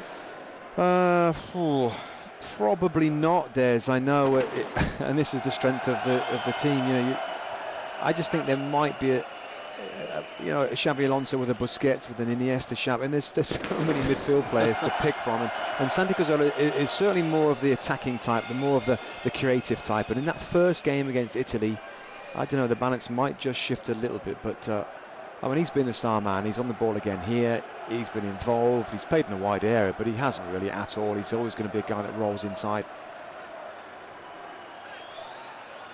You know, David Silva might struggle to start as well. You know, it's Pedro. I mean, there's so many good players. Oh, that's a bit cynical there from Alvaro Dominguez. I think he knew that Tosic was gone. It's an all-or-nothing challenge, this one. Yeah, and it's not good defending. I don't like to see that from central defenders that kind of go all of nothing on a lunging challenge. He's going in one direction. The striker's got pace going in the other direction. Beaten all ends up there by Zoran Tosic. Now Kolarov, he's got to fancy this one. Yeah, placing the ball down there. Again, like Alonso's in the first half, it's a long way out. This is going to be all of 40 yards. Maybe not quite as much as that, 35, but it's still a good distance. It's all about power and getting the ball to move in the air. I think Casillas is looking for volunteers for the wall, and David Silva does not want to be part of it. He knows what Kolarov can do. He got it up, he got it down, and Casillas watched it all the way.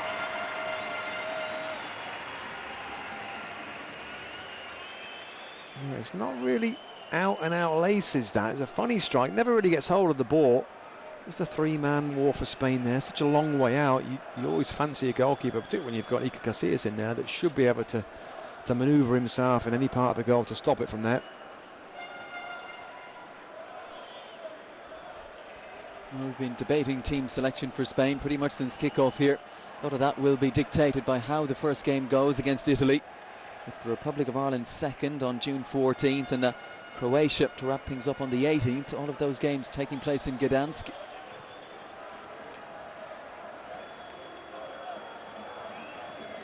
I know from our own point of view that the Republic of Ireland with a history against Spain. Tough group though, Des, isn't it? It's a very tough group, and I feel for Ireland because it's been a long time coming this, and thoroughly deserve to be in the championships. And oh my goodness, again they've been unlucky with this group.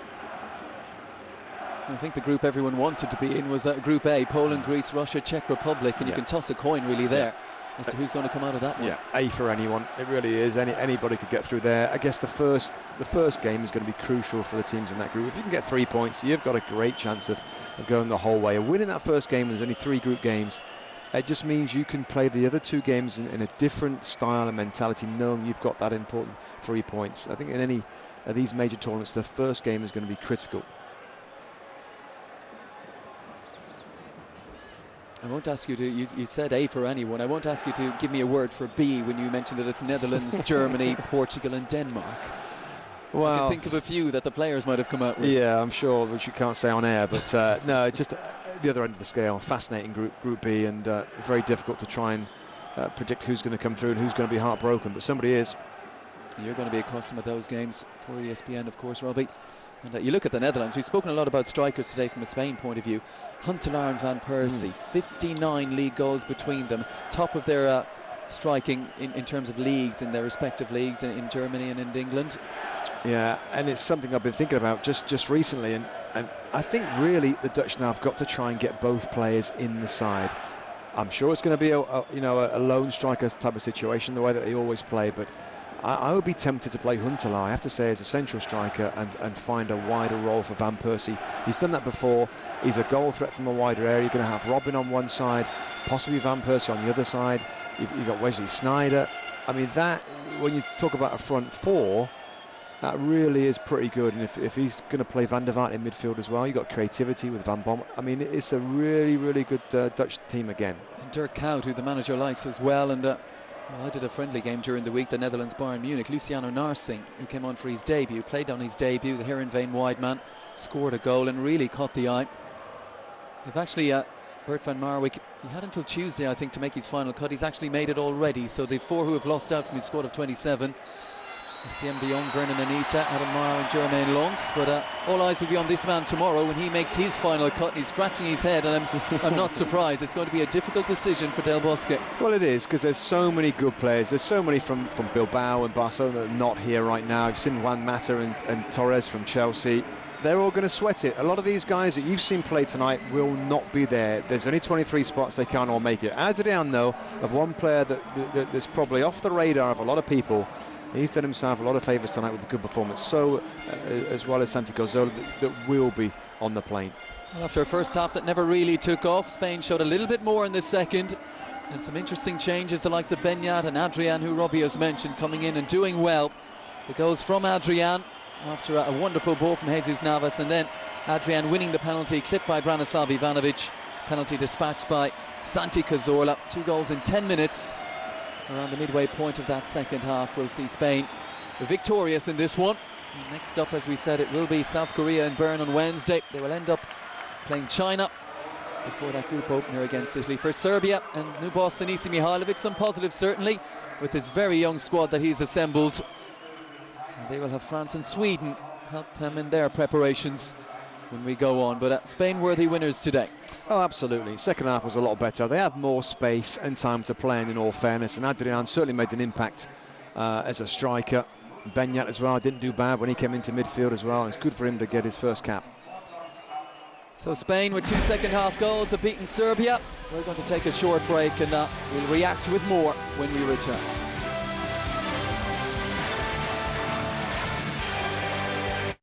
It began with over 11 million spellers, whittled down to 278 of the world's best. From Washington, D.C., they'll compete in the biggest moment of their young lives. N-U... Dimotropous. Is it Greek? ESPN presents the 2012 Scripps National Spelling Bee. Final rounds live Friday on ESPN2.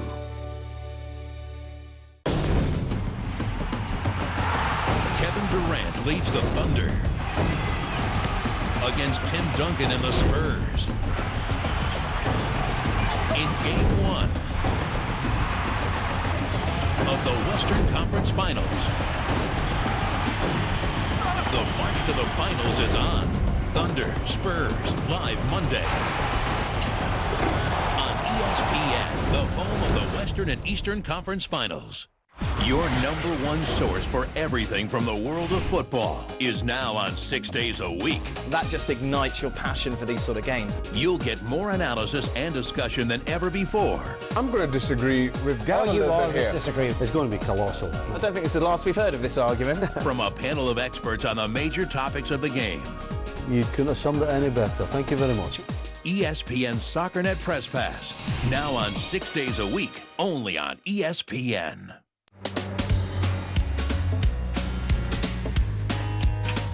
I think this one says it all. I'm wearing a cheese head. You're not just going to get off with your little ripping colics and move on, okay? Why not?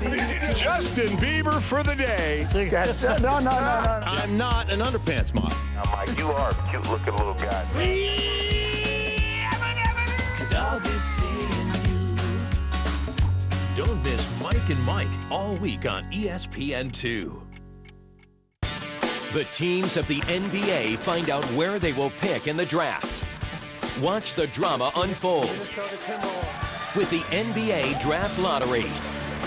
Live Thursday on ESPN.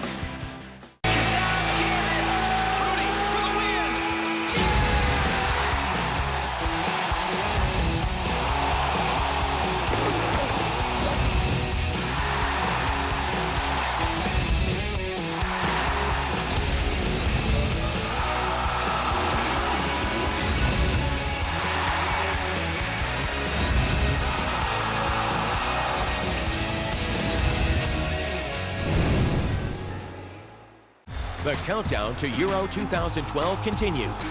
What's a goal? Spain ready their assault on back-to-back European titles with a friendly versus South Korea in Switzerland. This Thursday, Spain-South Korea on ESPN2.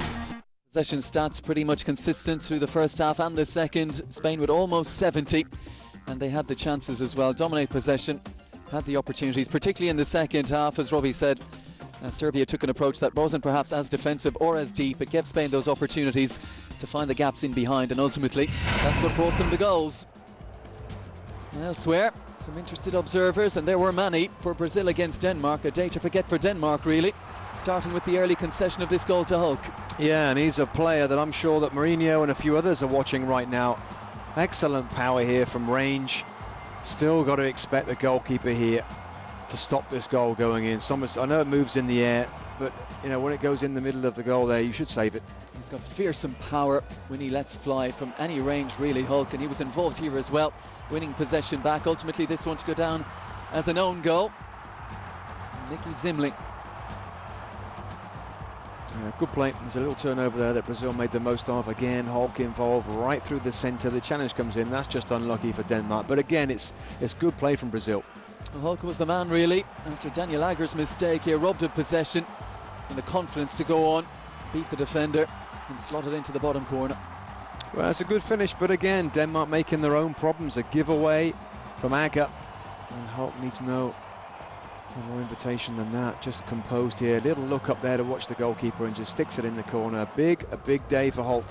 Well, there was to be one back in suspicious circumstances for Denmark. Nicholas Bentner looking a yard offside as he tapped it in. But a disappointing day for them. And it's a big game, admittedly, against big opposition, but you don't want to be losing these warm-up games. No, you don't. It's always going to be a tough game for Denmark against Brazil. But you're right. You want to be going to the tournament having some good performances and some results. Well, these are results from elsewhere today, and still some games to come over a very exciting weekend. What catches your eye there? We've got Croatia winning as well. They're, of course, in Spain's group, and they'll begin against the Republic of Ireland victorious thanks to a Shane Long goal against Bosnia-Herzegovina in Dublin today. Yeah, what catches my eye is that right in the middle there, Switzerland 5, Germany 3. I mean, I don't care which German team it is out there. That's not going to go down well with Jogi Löw. And a few worrying signs, I'm sure. I know we can't take a lot of notice of these results, but that one you will. Well, to concede 5 in any game is never a positive thing, and Germany one of the favourites. Well, England, how their European Championships go, well, that's a toss of a coin. Your guess is as good as mine. They're in action against Norway.